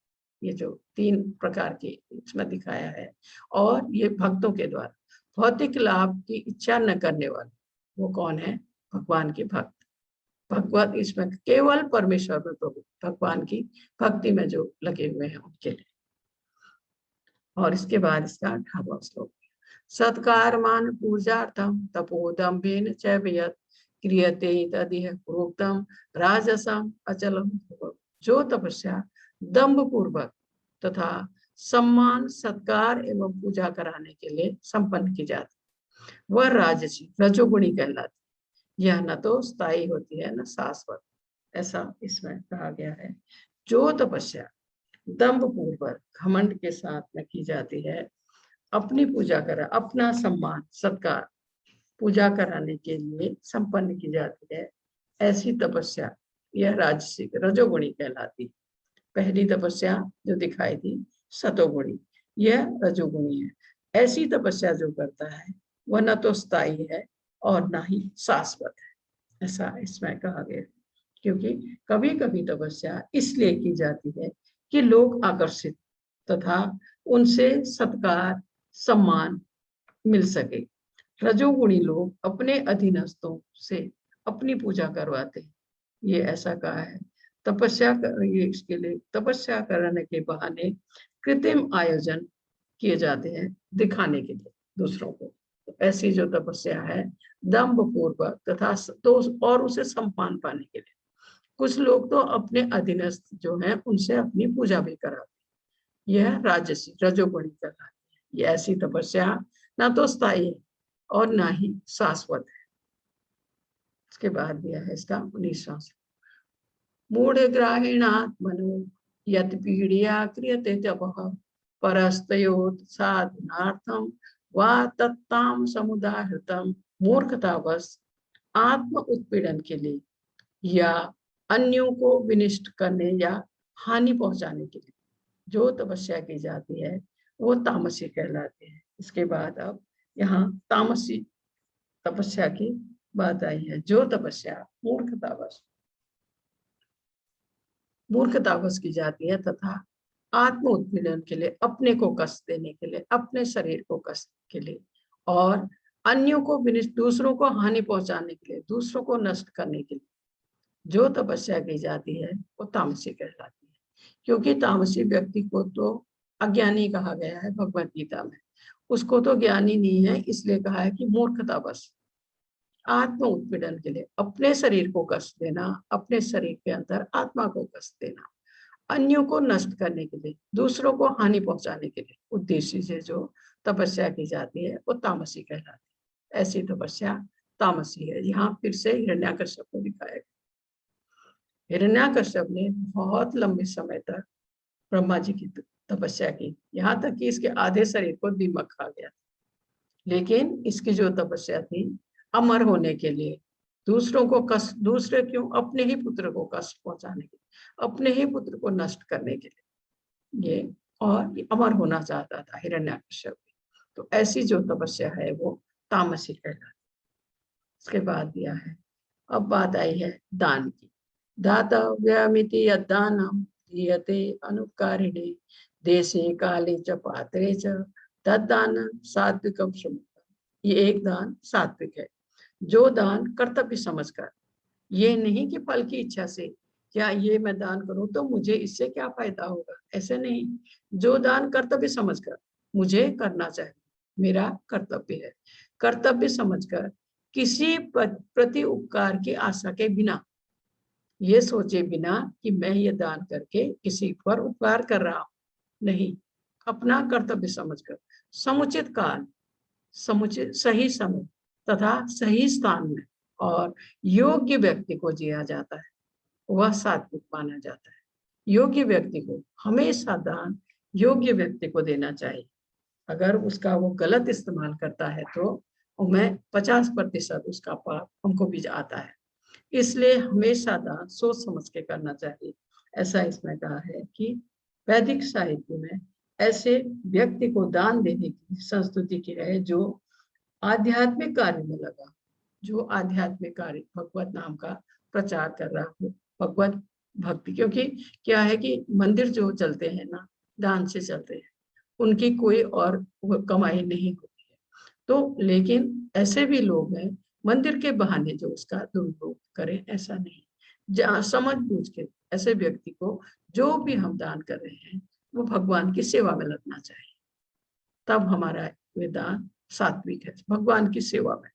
भले ही उनके श्रृंगार में जाए, उनके सुंदर वस्त्रों में उसमें जाए, उनके लिए सुंदर भोग बने उससे, और उनका मंदिर बने, जो भी पैसा वो हो वो भगवान के कार्य में लगे, वो सात्विक इसमें कहा सही दान है। और इसमें यह भी कहा है कि इसमें कहा है कि आध्यात्मिक सिद्धि का सदैव ध्यान में रखना चाहिए। इसमें किसी भी तीर्थ स्थान में हम दान कर सकते हैं, सूर्य या चंद्र ग्रहण के समय, या योग्य ब्राह्मण या वैष्णव भक्तों अथवा मंदिर में दान देने की संस्तुति।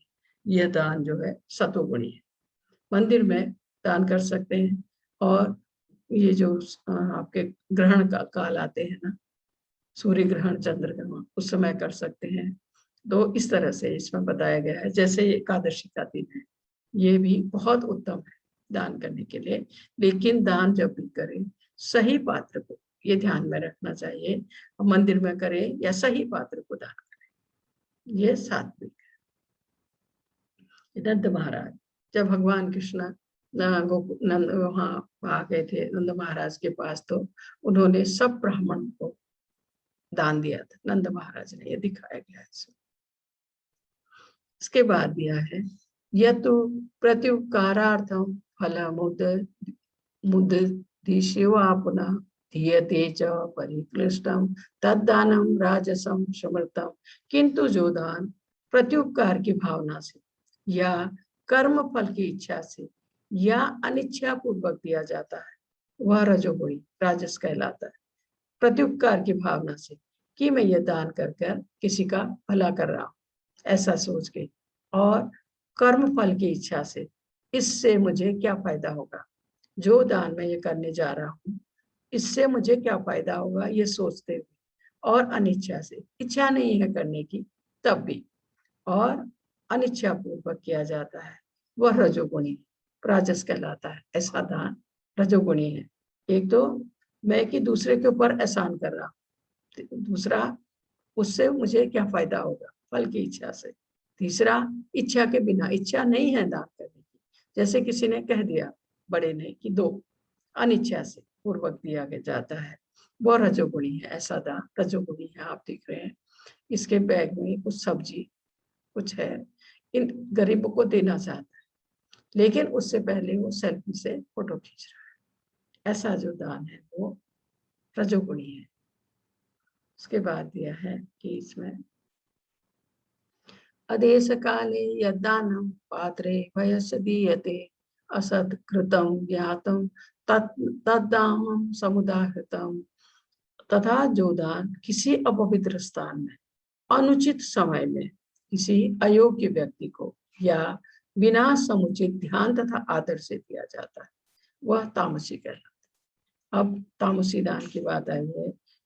जो दान किसी अपवित्र स्थान में, गलत स्थान में, अनुचित समय में किसी अयोग्य व्यक्ति को, जो व्यक्ति दान के योग्य नहीं, या बिना समुचित ध्यान तथा आदर से जैसे ऐसे फेंकना है, फेंक दिया, दे दिया, कोई ध्यान से नहीं, कोई आदर से नहीं, वह तामसिक है। ऐसा दान तामसिक है। जैसे ये व्यक्ति यहाँ दान मांग रहा है, पैसे मांग रहा है, लेकिन इसको नशा करना है, तो अगर हमने इसको पैसा दिया, ये नशा करेगा, उसका आधा पाप हमें भी जाएगा। इसलिए दान हमेशा सोच समझ के करना चाहिए, ऐसा इसमें कहा गया। इसके बाद दिया है इसका 23वां श्लोक। सृष्टि के आदिकाल से ओम तत्सत ये 3 शब्द पर ब्रह्म को सूचित करने के लिए प्रयुक्त किए जाते रहे। ये तीनों सांकेतिक अभिव्यक्तियां ब्राह्मणों द्वारा वैदिक मंत्रों का उच्चारण करते समय तथा ब्रह्म को संतुष्ट करने के लिए यज्ञों के समय प्रयुक्त होती रही। क्या? ओम तत्सत। ओम शब्द आया है ऋग्वेद से, तत्सत छांदोग्य उपनिषद से आया है। ओम तत्सत या हरि ओम तत्सत, इसके बारे में मैं आपको और विस्तार से इसमें बता सकती हूँ। ये है इसका 23वां श्लोक। मैंने इसका थोड़ा सा नोट भी किया था इसमें। ये है सृष्टि के आदिकाल से ओम तत्सत ये 3 शब्द पर ब्रह्म को सूचित करने के लिए प्रयुक्त किए जाते रहे। ये तीनों सांकेतिक अभिव्यक्तियां ब्राह्मणों द्वारा वैदिक मंत्रों का उच्चारण करते समय तथा ब्रह्म को संतुष्ट करने के लिए यज्ञों के समय प्रयुक्त होती थी। तपस्या, यज्ञ, दान तथा भोजन के 3 भेद जो बताए हैं, सात्विक, राजसिक, तामसिक, चाहे ये उत्तम है, मध्यम है या निम्न है, ये सभी भौतिक गुणों से कलुषित है। किंतु जब ये ब्रह्म की ओम तत्सत को लक्ष्य करके किए जाते हैं तो आध्यात्मिक उन्नति के साधन बन जाते हैं। ओम तत्सत ये 3 शब्द विशेष रूप में परम सत्य भगवान के सूचक है। वैदिक मंत्रों में ओम शब्द सदैव रहता है। ओम तत्सत शब्दों का उच्चारण परमेश्वर के पवित्र नाम के साथ भी किया जाता है। ओम तत्सत, ओम नमो भगवते वासुदेवाय हम बोलते हैं ना, ये भगवान के लिए प्रयोग में किया जाता है ऐसा भी ओम शब्द। क्योंकि ये जैसे यज्ञ है, हवन है, यज्ञ है, इसमें इसके लिए कहा है। जब ब्रह्मा जी ने सबसे पहले यज्ञ किया था तब उन्होंने ये सब बोला था, ओम तत्सत भगवान के लिए कहा गया। उसके बाद इसमें दिया है कि अद्वैत योगी जन, जो भी योगी जन है, ब्रह्म की प्राप्ति के लिए शास्त्रीय विधि विधान के अनुसार, विधि के अनुसार यज्ञ, दान तथा तप की समस्त क्रियाओं का शुभारंभ सदैव ओम से करते हैं। आपने देखा है योगी जन ब्रह्म की प्राप्ति के लिए भगवान की भक्ति जब वो करते हैं, तपस्या करते हैं, शास्त्रीय विधि, हमारे शास्त्रों के विधि विधानों के अनुसार यज्ञ, दान तथा तप की समस्त क्रियाओं का शुभारंभ सदैव ओम से करते हैं। ओम का मतलब विष्णु। वे सर्वोच्च लक्ष्य को इंगित करने के लिए वैदिक श्लोक भजनों की शुरुआत में भी रखा गया है ओम को। ओम का मतलब भगवान, ओम का मतलब विष्णु। इसमें ऐसे इसमें कहा गया है। ये है इसका 24वां श्लोक। इसके बाद यह है इसका 25वें श्लोक में कि मनुष्य को चाहिए कर्म फल की इच्छा किए बिना विविध प्रकार के यज्ञ, तप तथा दान को तत्शब्द कहकर संपन्न करे। मनुष्य को चाहिए कर्म फल की इच्छा किए बिना किसी भी जो भी कार्य कर रहे हैं उससे मुझे क्या लाभ होगा या ये कार्य करने से मुझे क्या फल मिलेगा, इसकी इच्छा किए बिना विविध प्रकार के यज्ञ, तप तथा दान को तत् शब्द कहकर संपन्न करें। ऐसी दिव्य क्रियाओं का उद्देश्य भव बंधन से मुक्त होना है। क्योंकि जब हम यज्ञ करते हैं, तप करते हैं, दान करते हैं, तो इससे क्या होता है कि ऐसी जो दिव्य क्रियाएं का उद्देश्य होता है हम इस भौतिक बंधन जिसमें हम हैं, हम इस बंधन से मुक्त हो जाए। इस भव बंधन से निकलने के लिए यज्ञ, तप और दान ये किए जाते हैं। तो कहा गया है कि तत्शब्द से उनको कहकर हम उनको संपन्न करें। और हम इस भवबंधन से मुक्त होने के लिए ही हम ये कोशिश करते हैं, इसमें कहा गया है। और अगर यहाँ पर हमारी फल की इच्छा के लिए हम कर रहे हैं तब फिर कोई फायदा नहीं है, इसका करते ही रहेंगे। फल की इच्छा के बिना, फल की इच्छा के बिना जब हम करें ये सब, यज्ञ करें, तप करें, दान करें, तो तत्शब्द हम कहकर संपन्न करें।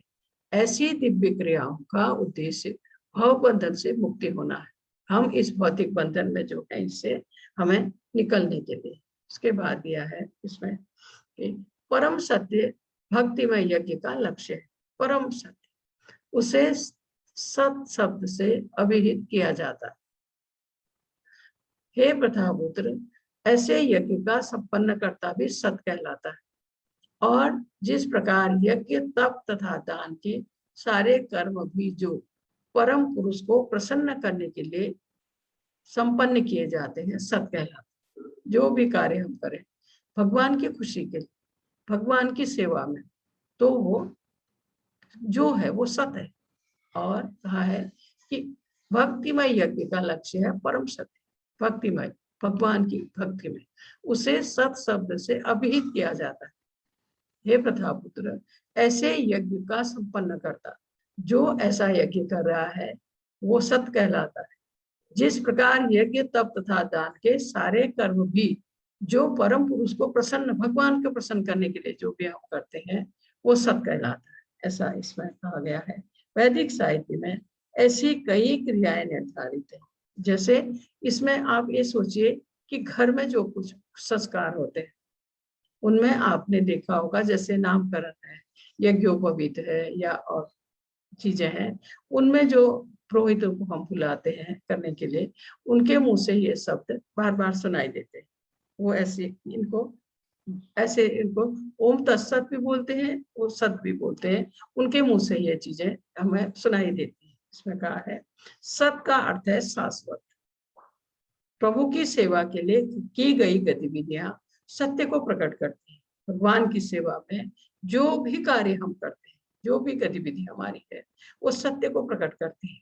इस तरह की गई गतिविधि में क्रियाओं का प्रदर्शन शाश्वत होता है, गतिविधियों का उद्देश्य शाश्वत है और गतिविधियों के लाभ शाश्वत है, क्योंकि हम वो सब कुछ भगवान की सेवा के लिए कर रहे हैं, भगवान की खुशी के लिए कर रहे हैं, भगवान की भक्ति में कर रहे हैं।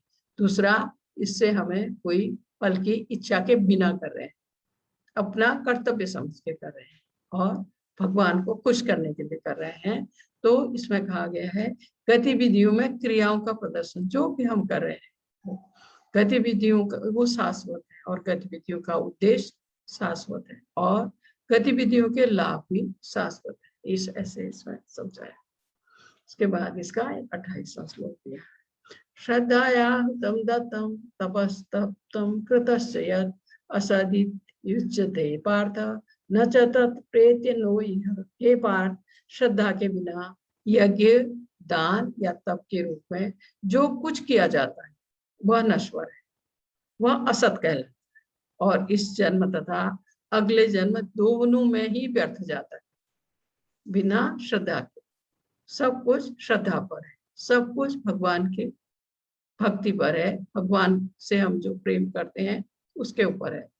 उसके बिना श्रद्धा के, बिना भगवत प्रेम के, बिना उनके लिए सोचे हुए या उनकी खुशी के लिए सोचे हुए जो भी हम करते हैं, हम यज्ञ करें, दान करें या तपस्या करें, तप के रूप में जो भी किया जाता है वह नश्वर है, वह खत्म हो जाने वाला है तुरंत, वह असत कहलाता है। वो सत नहीं है, वो असत है और इस जन्म तथा अगले जन्म दोनों में ही व्यर्थ है।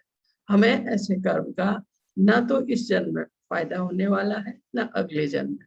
इसलिए जो भी हम करें भगवान की खुशी के लिए, भगवान की भक्ति में, भगवान को की सेवा में, तो वो सत भी है और वो हमें सत है और उससे हमें मतलब ये जन्म भी हमारा सबरेगा, अगला भी, क्योंकि हम भगवान की खुशी के लिए कर रहे हैं।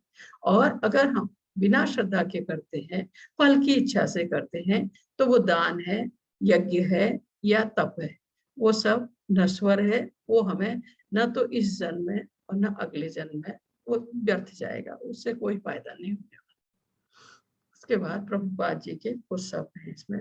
वृद्ध अवस्था में, जिसमें हम सब हैं, लोग देवताओं, भूतों या कुबेरों जैसे यक्षों की पूजा के प्रति आकृष्ट होते हैं। यद्यपि सतोगुण रजोगुण तथा तमोगुण से श्रेष्ठ है सतोगुण, लेकिन जो व्यक्ति कृष्ण भावना मत को ग्रहण करता है वो प्रकृति के इन तीनों गुणों को पार कर जाता है। भगवत भक्त वो सतोगुण को भी पार कर जाता है वैष्णव के उस मार्ग। ये कहा है सफलता पाने के लिए उपयुक्त गुरु प्राप्त करके उसके निर्देशन में प्रशिक्षण प्राप्त करना चाहिए। गुरु के निर्देशन, तभी ब्रह्म में श्रद्धा हो सकती है। जब काल क्रम से यह श्रद्धा परिपक्व होती है तो इसे ईश्वर प्रेम कहते हैं। यही प्रेम समस्त जीवों का चरम लक्ष्य है। अतएव मनुष्य को चाहिए कि सीधे कृष्ण भावना में ग्रहण करे। इस 7वें अध्याय का यही संदेश है। हरे कृष्णा हरे कृष्णा हरे कृष्ण माता जी। हरे कृष्णा हरे कृष्णा। जी प्रभु जी। जी माता जी, ये प्रश्न। हरे माता जी, कृष्णा जी। चैट बॉक्स में प्रश्न आया है जी कि आज एकादशी है क्या, ऐसे कुछ? जी जी जी प्रभु जी, आज एकादशी। जी जी।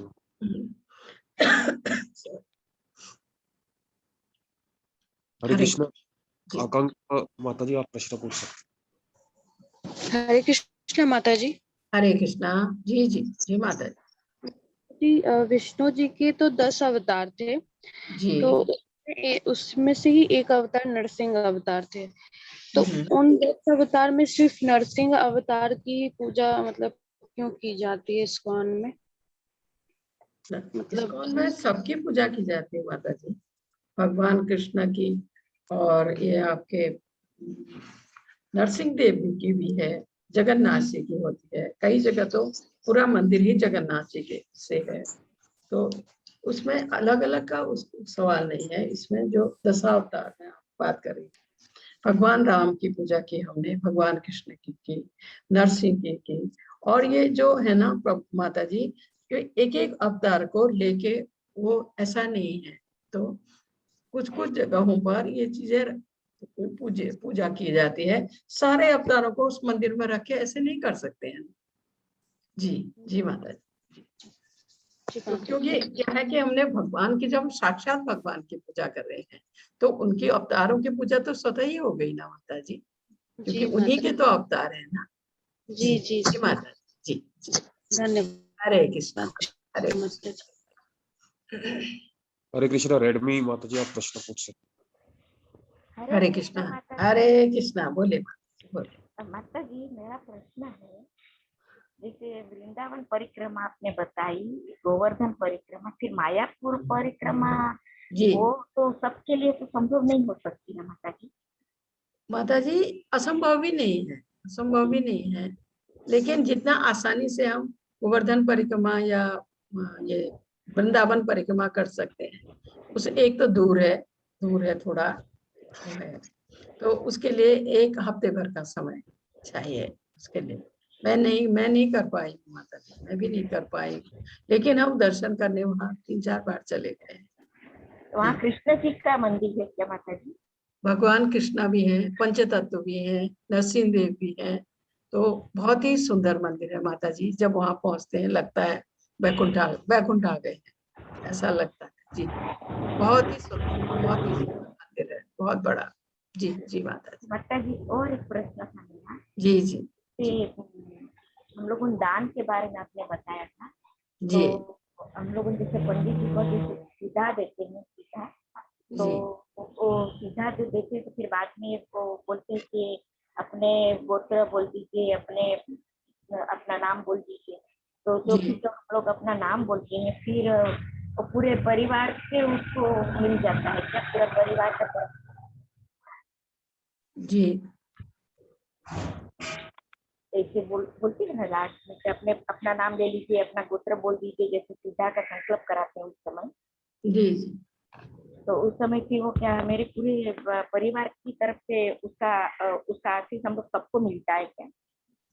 माता जी आप कहाँ की बात कर रहे हैं, किसी मंदिर की बात कर रहे हैं नहीं या नहीं नहीं नहीं नहीं, घर में जो आते हैं घर में पवित्र जब संकल्प पूजा कराने, पूजा कराते हैं आप?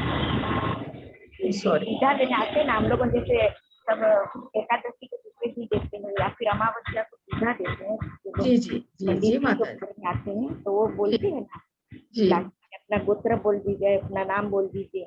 जी जी माता जी जी। उसमें क्या है माता जी, अगर वो तो पंडित जी हैं आपको पता है, उस पर भी ये ध्यान रखिए वो शुद्ध ब्राह्मण है कि नहीं है, ये ध्यान रखिए। क्योंकि वो आप ये ध्यान रखिए कि वो उस पैसे का गलत इस्तेमाल ना हो, ये ध्यान रखिए बस। वो ना उसको लेकिन इतना संतोष ही है ना माता जी, आप अगर उसको कुछ भी देंगे ना तो कभी बोलते नहीं कि मुझे ये चाहिए कि वो चाहिए। हाँ वो भी है। दूसरा आपको ये भी भरोसा होगा कि वो सही इस्तेमाल होगा उसका, ये भी। अगर क्या होता है, हम जो भी दान करते हैं माता जी, अगर वो व्यक्ति उससे जुआ खेलता है, नशा करता है या और कोई गलत काम करता है, तो 50% उसका पाप जो है हमको भी आता है। इसलिए इसलिए माता जी कि इसलिए कहते हैं कि सही व्यक्ति को दान देना चाहिए, सही व्यक्ति को। जी माता जी, हरे कृष्णा। जी माता हरे जी, हरे कृष्णा माता जी। माता जी, हरे। हरे कृष्ण प्रभु जी, आप प्रश्न पूछिए। हरे कृष्णा। बहुत हरे शोर हो कृष्ण रहा है माता पीछे जी। से, पता नहीं। हरे कृष्णा प्रभु, हरे कृष्णा। जी माता जी वैसे जैसे आज एकादशी है, जी हम काफी दिनों से एकादशी का व्रत कर रहे हैं, जी प्रभु जी, बहुत अच्छी बात है जी प्रभु जी। जी लेकिन माता जी एक आदमी की प्रवृत्ति होती है जी जी। कि जैसे जैसे आगे बढ़ते हैं तो शॉर्टकट अपनाने शुरू कर देते हैं। हाँ हाँ तो मैं ये जानना चाह रहा हूँ कि एकादशी के व्रत की सही विधि और उसके पारण की सही विधि क्या है? प्रभु जी, इसमें एकादशी का कोई खास वो नहीं है, मतलब अलग से कोई विधि नहीं है। ये भगवान विष्णु के लिए व्रत है, भगवान जी विष्णु के लिए हम करते हैं इसको। जैसे आपने विग्रह रखे होंगे, उनका अभिषेक, उनका श्रृंगार, उनकी पूजा, वो तो आप करते होंगे ना। उससे जी अलग तरीके से और कुछ करने की आवश्यकता नहीं है। हाँ, जो अगर माला आप करते हैं वो हम 1-2 माला बढ़ा के आज करते हैं इसके एकादशी के दिन। और अनाज का परहेज करते हैं, फलाहार या कुछ जी ऐसे बना के लेते हैं। और जी इसके लिए क्या है प्रभु जी, जितना आप आज जैसे आप भगवत गीता पढ़िए, भागवतम पढ़िए, माला कीजिए, उसका बहुत अधिक पुण्य मिलता है। ये बहुत ही पवित्र दिन है एकादशी का। जो भी आप करते हैं उसका आपको कई गुना वो आपके लिए फलदायी है। आज के दिन जो भी आप करेंगे, दान करेंगे, पुण्य करेंगे, भगवत गीता पढ़ेंगे या भागवत महापुराण पढ़ेंगे या सुनेंगे या माला, हर कोई भक्त आज जितना उससे अधिक हो सके उतनी अधिक माला करने की कोशिश करता है आज के दिन। तो ये बहुत ही वो है और सबसे उत्तम व्रत है एकादशी का। अगर आप एकादशी का व्रत कर रहे हैं पूरे उससे नियमों से, तो आपको और कोई व्रत आप कर पाए नहीं कर पाए कोई बात नहीं है। ये बहुत ही आप कहिए कि सबसे उत्तम, सबसे ऊपर एकादशी का व्रत। अनाज किसी रूप में नहीं लेना है। और अलग से जैसे हम जैसे सत्यनारायण की पूजा करते हैं ना, अलग से करते हैं, कथा पढ़ते जी हैं, इसके लिए जी अलग से ऐसे कोई विधि नहीं है। अलग से जैसे हम रोज कर रहे हैं वैसे ही जी। भगवान की पूजा करनी। जी प्रभु जी जी नहीं एक्चुअली माता जी मैं ये जानना चाह रहा था कि एक आदमी की प्रवृत्ति होती है कि लंबे टाइम तक हम कोई काम करते हैं ना, लंबे टाइम तक, जी तो एक आदमी शॉर्टकट अपनाना शुरू कर देता है। जी। नहीं प्रभु तो जी, भक्ति के मार्ग में शॉर्टकट नहीं है। नहीं नहीं, ये जी एक जी। आदमी की प्रवृत्ति होती है ना प्रवृत्ति कि होती है, लेकिन प्रभु जी अगर हम भक्ति के मार्ग में आगे बढ़ रहे हैं ना, उसमें कोई शॉर्टकट नहीं, बल्कि हम और उसमें अपना समय जितना हमसे हो सके, और शॉर्टकट तो छोड़ दीजिए, और उसमें हम और समय देना शुरू करते हैं। जी। ये मार्ग ही ऐसा है प्रभु जी, ये मार्ग ही ऐसा है। जी और जी। माता जी पारायण के लिए पारायण के लिए प्रभु जी इसका समय और सब जगह का अलग अलग है। फिर भी मैं देखती हूँ आ गया होगा, अभी तक दे दिया होगा। तो ये कल सुबह का एक सेकेंड,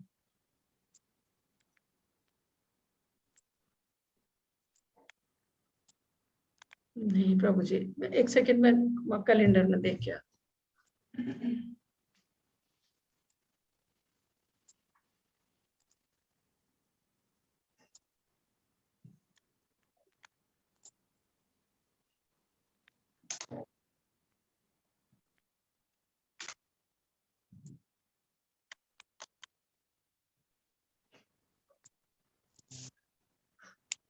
प्रभु जी 6:30 से 9:30 बजे लिखा है।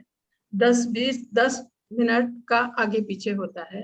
ये जो मेरे पास समय है मायापुर का, ठीक है, तो हमें तो 10 मिनट का फर्क पड़ता है। जी जी। तो इंडिया तो जो इंडिया जो कैलेंडर फॉलो करते हैं चारों जगह का, दिल्ली, मुंबई, कलकत्ता, तो एक ही तो कैलेंडर है मैम माता जी? नहीं, अलग अलग समय, थोड़ा 5-7 मिनट 5-10 मिनट का फर्क पड़ता है प्रभु जी। जैसे मैंगलोर का 4-5 मिनट फर्क पड़ेगा, बॉम्बे, वैसे ही मायापुर का। लेकिन जैसे उसमें 6:30 से 10:30 लिखा है ना, तो आप 6:35 ले लीजिए, उससे जी माता जी। आप 10 10 इसके अंदर आप इस समय के अंदर आपको व्रत तोड़ना है, अनाज जी लेके, अनाज मुंह में लेके। जी प्रभु जी। जी माता जी। जी हरे जी। कृष्ण माता जी। हरे कृष्णा, हरे कृष्णा। 6:30 के बाद लीजिए प्रभु जी, ठीक है? जी माता जी। जी माता जी जी। प्रभु जी। जी हरे कृष्णा, धन्यवाद। हरे कृष्णा, हरे कृष्णा।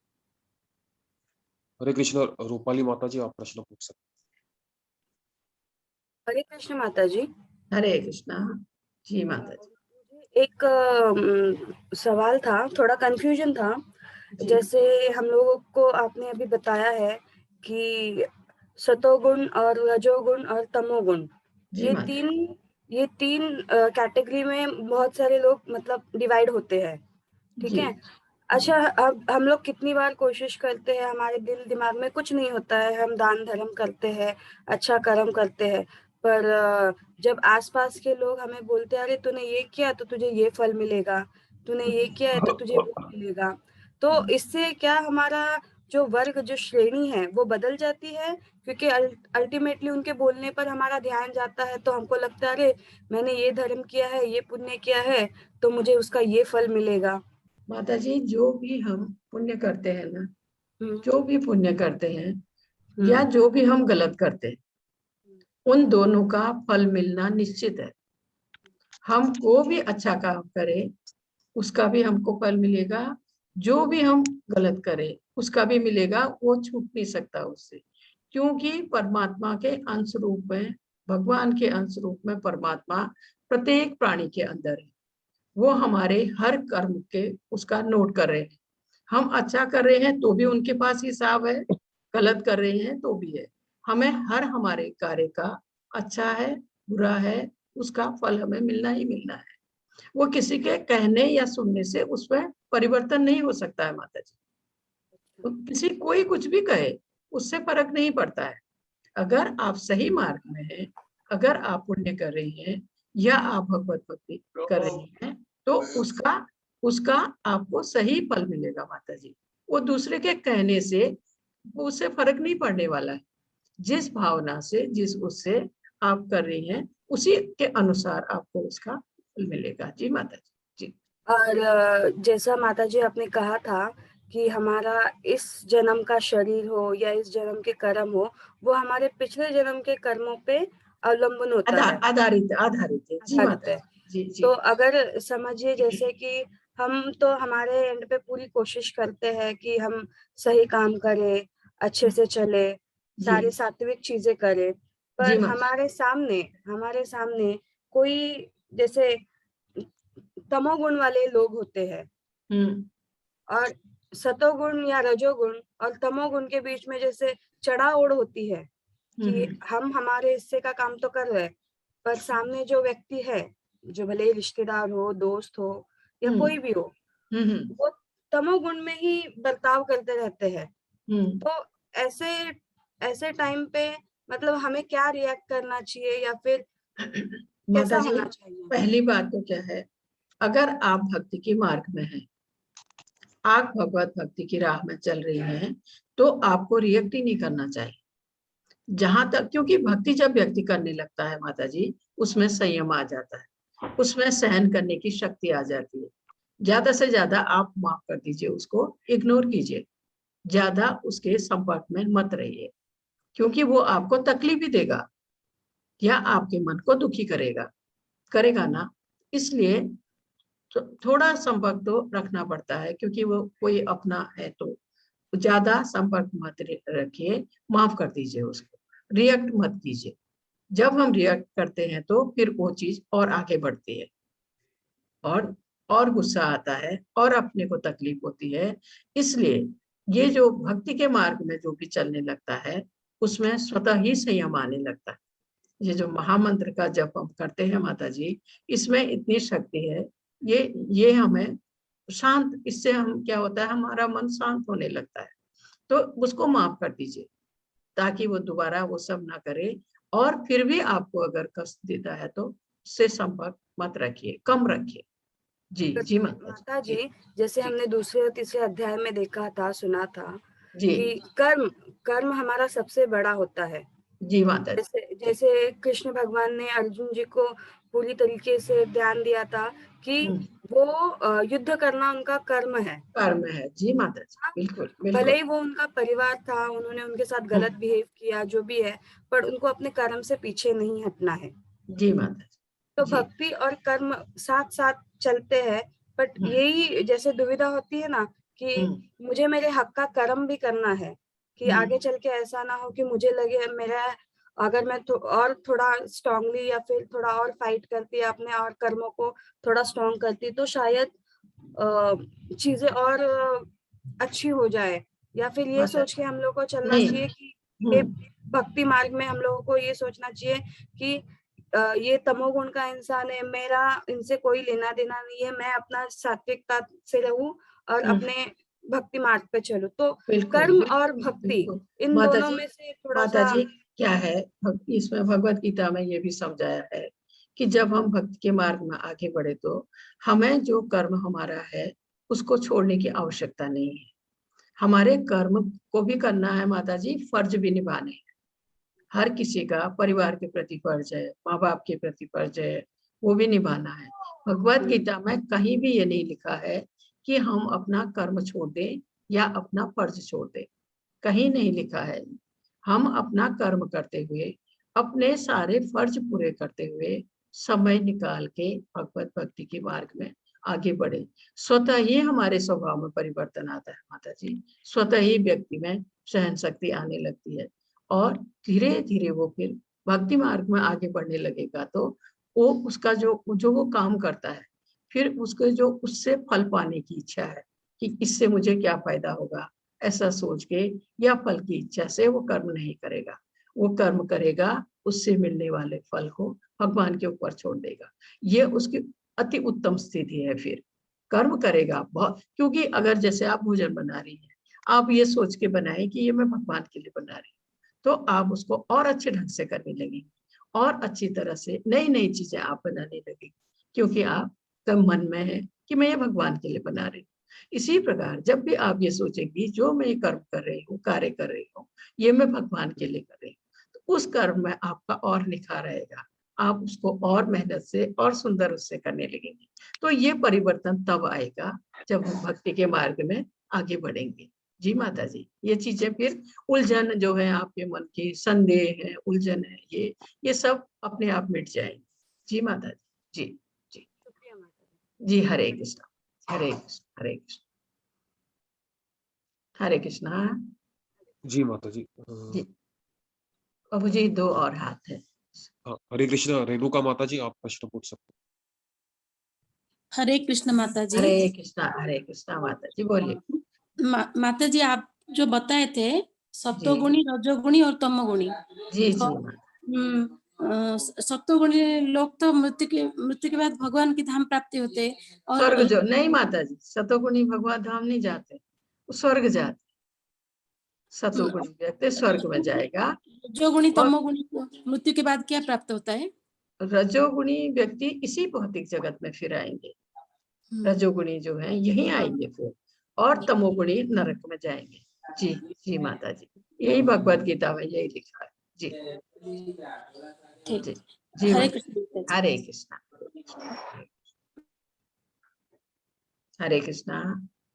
हरे कृष्णा प्रतीक्षा माता जी। हरे कृष्णा माता जी। हरे कृष्णा। प्रतीक्षा माता जी, आप प्रश्न पूछ सकते हैं माता जी। हाँ, हरे कृष्णा माता जी। हरे कृष्णा माता जी। आप जी हाँ बोलिए। माता जी, म्यूट वो नहीं हो पा रहा था। माता अच्छा। जी, कल किसी ने पूछा था कि उनको 30% मार्क्स आए थे, तो उसका मैंने क्लियर किया।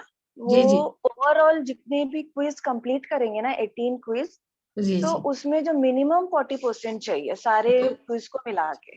तो वो तो हो जाएगा माता जी, फिर हाँ तो वो हो कोई जाएगा। मुश्किल तो नहीं है। जी जी। हाँ, वो उनको वही क्लियर करना था कि ओवरऑल क्विज का परसेंटेज 40, मिनिमम 40 40 चाहिए। आना चाहिए। जी हाँ, जी सर्टिफिकेट के। जी जी। बस हाँ जी माता जी, इतना वो ही बोल था। रहे थे और दिन उनका 70-80 मिला था। हाँ 80 खाली 80 कल आए थे। कल कल 30%।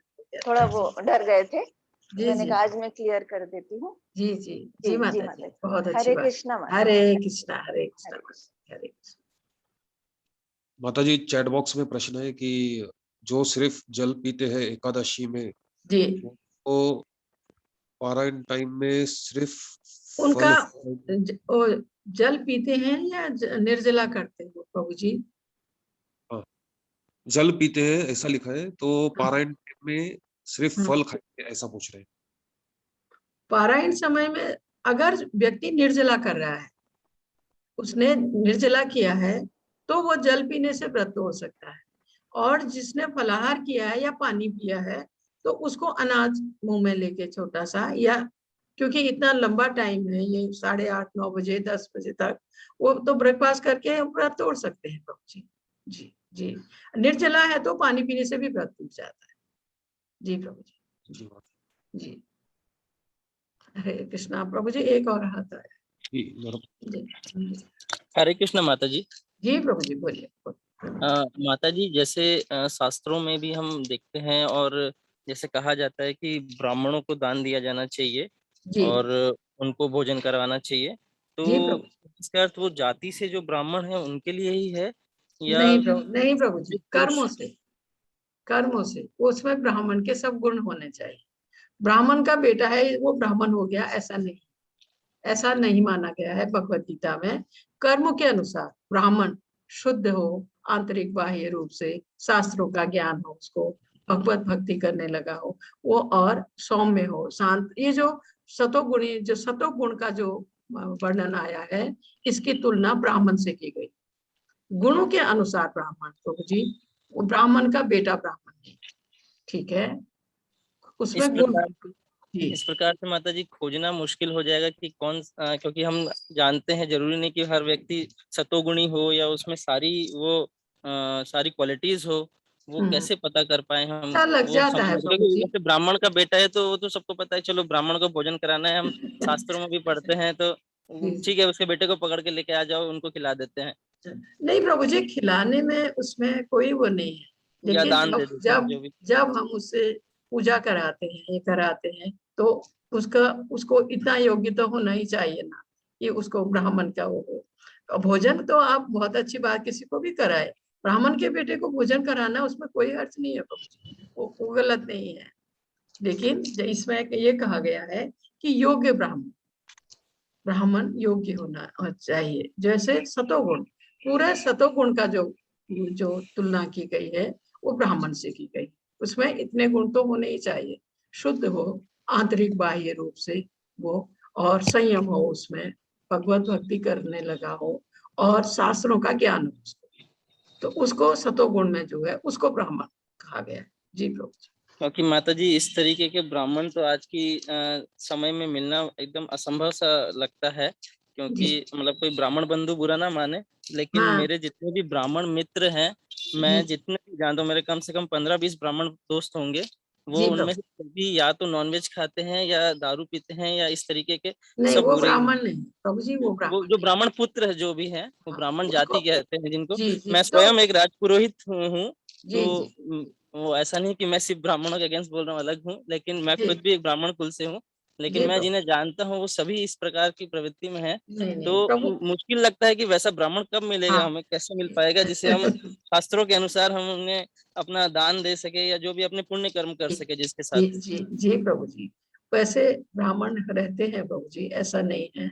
वो देखिए आप जो भगवत भक्ति में है, भगवत भक्ति कर रहे हैं, जो उसमें आगे बढ़ गए हैं, कुछ कुछ तो आप कहिए कि सतोगुण को भी पार कर गए हैं, वैष्णव बन गए हैं, शुद्ध भक्त है भगवान के, उनके साथ आप ऐसा कर सकते हैं। जी प्रभु जी, क्योंकि जो आप जैसे आप बता रहे हैं, जो नशा करता है या जो नॉन वेज खाता है, ये सब वो ब्राह्मण नहीं है, ब्राह्मण नहीं है प्रभु जी। भले ही ब्राह्मण कुल में जन्म हुआ है, उसको हम ब्राह्मण नहीं मान सकते। इसमें भगवत गीता में कहा है कि जन्म से नहीं, कर्म से, जो जिसके कर्म है ब्राह्मण की तरह, वो उसको हम ब्राह्मण माने। जी प्रभु जी। लेकिन पूजा पाठ के लिए हम यूजुअली जो जन्म से ब्राह्मण है उन्हीं को आमंत्रित करते हैं, कुछ भी धार्मिक कर्म कांड हो या कुछ भी संस्कार हो घर में, जी, तो वो बुलाते हैं। सही बात वो है, ठीक कह रहे मंत्र वगैरह तो वो ब्राह्मण ही जैसे देखा जाए तो वही सीखते जा रहे हैं, बचपन से उनको ही सिखाया जा रहा है जी उस प्रभु तरीके से। जी जी। तो ये अब मैं कैसे बताऊं, ये कलयुग की महिमा है ना, लेकिन हमें थोड़ा ध्यान तो रखना चाहिए प्रभु जी।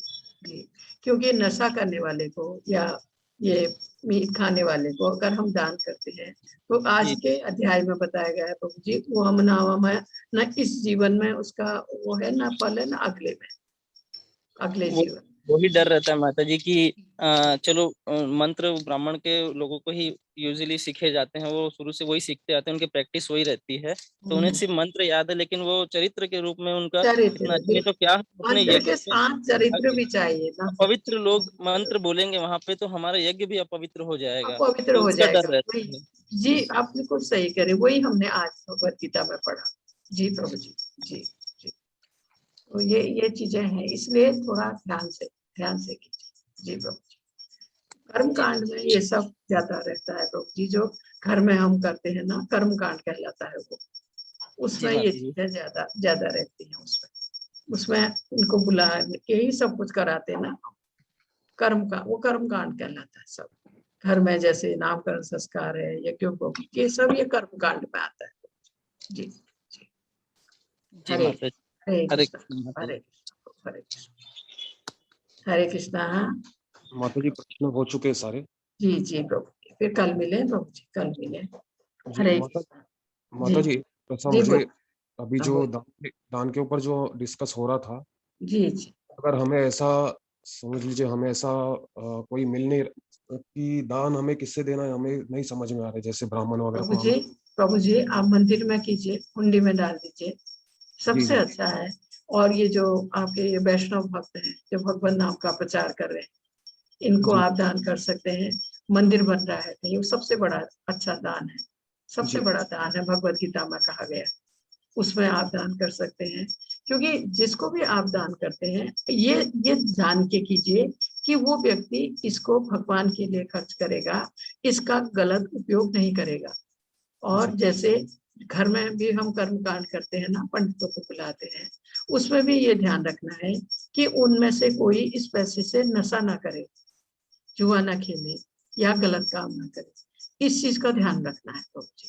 अगर वो ऐसा कुछ गलत काम हमारे दिए गए दान से करता है, तो 50% पाप हमको भी आता है, इसलिए ध्यान रखना है। जी प्रभु जी, जैसे हम दर्शन करने मंदिरों में जाते हैं, आपने देखा है कितने लोग मांगने बाहर बैठे रहते हैं ना, उनको पैसे कभी मत दीजिए, फल खरीद के बांट दीजिए, किसी के कपड़े फटे हैं उसको कपड़ा खरीद के दे दीजिए, खाने की वस्तु कोई सामने बिक रही है वो लेके बांट दीजिए, पैसे मत दीजिए, क्योंकि वह दिन भर के पैसे इकट्ठे करके अगर नशा करेगा, हमें भी उसका पाप जाएगा।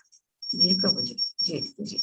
माता जी मैं ये कह रहा था कि जैसे वो नवरात्र रहते हैं ना, तो अष्टमी के दिन छोटी जो कन्याएं रहती है उन्हें ऐसा थोड़ा प्रसाद वगैरह देते हैं। जी जी जी। छोटी कन्याओं को, जी अगर छोटी कन्याओं को ऐसे हम कुछ दान करते हैं तो वो भी तो मतलब वो भी अच्छा होगा ना। माता जी वो ठीक है, वो छोटी कन्याएं वो ऐसा गलत वो नहीं करेंगी ना, जी जी वो तो माता जी। छोटी होती है, छोटी वो ठीक है प्रभु जी, वो ठीक है।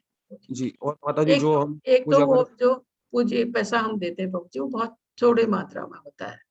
दूसरा वो छोटी कन्या है, वो ऐसा गड़बड़ नहीं करने वाली। जी जी माता जी। और जो माता जी हमें अगर समझ लीजिए कुछ खिलाना है, तो हम गाय को मतलब गौ को खिलाते हैं, तो वो भी मतलब ऐसा वो भी पुण्य है प्रभु जी। पुण्य है जी वो, पुण्य करते हैं वो। जी जी जी जी प्रभु जी जी। माता जी, एक मुझे मिनट हुआ है हाँ तो हाँ बोलिए। जी हरे कृष्णा। हरे कृष्ण माता जी। हरे कृष्णा प्रभु बोलिए। माता जी ये थोड़ा सा ना इससे हमें या तो आने वाले कल या कभी या आज संभव है तो ये थोड़ा इसमें कंफ्यूजन है, दान और पुण्य में क्या फर्क है, वो थोड़ा कि दान आज के युग में, कल युग में दान क्या कहलाएगा और पुण्य क्या कहलाएगा। प्रभु जी जो हम देवताओं की पूजा करते हैं ना, किसी की जैसे कोई गरीब को सहायता करते हैं, गरीब को पैसा चाहिए या कुछ चाहिए सहायता करते हैं, देवताओं की पूजा करते हैं, गरीबों के लिए आप हॉस्पिटल खुलवा देते हैं या अनाथाश्रम खोल देते हैं, वृद्धाश्रम खोल देते हैं, ये सब पुण्य है, ये पुण्य है, इनका फल आपको जरूर मिलेगा पुण्य। और भगवत भक्ति के लिए जो आप करते हैं, भगवान की सेवा में जो आप करते हैं, जैसे मंदिर में गया, मंदिर बन रहा है, आपने दान किया, ये भक्ति के उसमें आता है। और जो आपने दूसरे की सहायता में किया, किसी गरीब की सहायता में किया या और उसकी सहायता में किया, वो पुण्य कहलाता है। पुण्य आपको स्वर्गलोक तक ले जा सकता है, आपके द्वारा किए गए पुण्य आपको स्वर्गलोक तक ले जा सकते हैं। लेकिन आप भगवान की भक्ति में जो भी आप कर रहे हैं वो आपको भगवत धाम तक ले जा सकते हैं। ये फर्क है प्रभु जी पुण्य और इसमें दान में। दान भी जैसे अगर आप भगवत भक्ति में कर रहे हैं, भगवान के भक्तों को कर रहे हैं या भगवान के भक्तों को सहायता कर रहे हैं, तो वो आपको भक्ति के मार्ग में आगे बढ़ने में आपको सहायता करते हैं। जी प्रभु जी जी जी। जैसे उसमें द्वापर में ब्राह्मण वो होते थे जो शिक्षा प्रदान करते थे जी और उनके पास आय के और कोई साधन नहीं हुआ करते थे, तो जी उनको जी प्रभु उनको दान दिया तो वो दिया जाता था। ब्राह्मण, लेकिन प्रभु जी वो ब्राह्मण शुद्ध वही कहलाते थे जो शिक्षा। शुद्ध ब्राह्मण, प्रभु जी वो शुद्ध ब्राह्मण थे। ये कलयुग के जैसे ब्राह्मण नहीं थे। शुद्ध ब्राह्मण को दान देने के लिए तो हर शास्त्र में कहा गया है, शुद्ध ब्राह्मण को दान देने के लिए हर उसमें कहा गया है प्रभु जी। लेकिन कलयुग में आपको पता है ना, तो शुद्ध ब्राह्मण मिल पाना इतना आसान नहीं, असंभव नहीं, लेकिन मिल पाना इतना आसान भी नहीं है। जी माता जी ऐसा भी कोई वर्णन आता है द्वापर युग में या पांडवों के काल में कि कोई मंदिर थे या वहां पे पांडवों ने या उन्होंने मंदिर में जाके पूजा करी? जी ऐसा भी कोई वर्णन आता है पांडवों ने गीता नहीं महाभारत में? कह नहीं मंदिर सकते, उस कह नहीं समय में सकते। कोई मंदिर थे मंदिर क्यों नहीं, मंदिर तो हमेशा ही से है। द्वापर में? बिल्कुल प्रभु जी, द्वापर में तो विस्तृत मंदिर पूजा होती थी ना, बड़े स्केल में, बहुत उसमें भगवान की पूजा होती थी मंदिरों में। जी जी प्रभु जी, मंदिर तो हमेशा से ही है। जी जी जी धन्यवाद माता जी। जी हरे प्रभु कृष्ण। जी, हरे कृष्ण हरे कृष्ण। जी प्रभु सारे जी प्रश्न जी प्रभु जी, बहुत बहुत धन्यवाद प्रभु जी। हरे कल कृष्णा माता जी। हरे कृष्णा माता जी, कल मिलते हैं कल। जी माता जी। हरे कृष्णा, बहुत बहुत धन्यवाद आप सबका, इतना समय मुझे देने के लिए माता जी, बहुत बहुत धन्यवाद। हरे कृष्णा माता जी, हरे कृष्णा।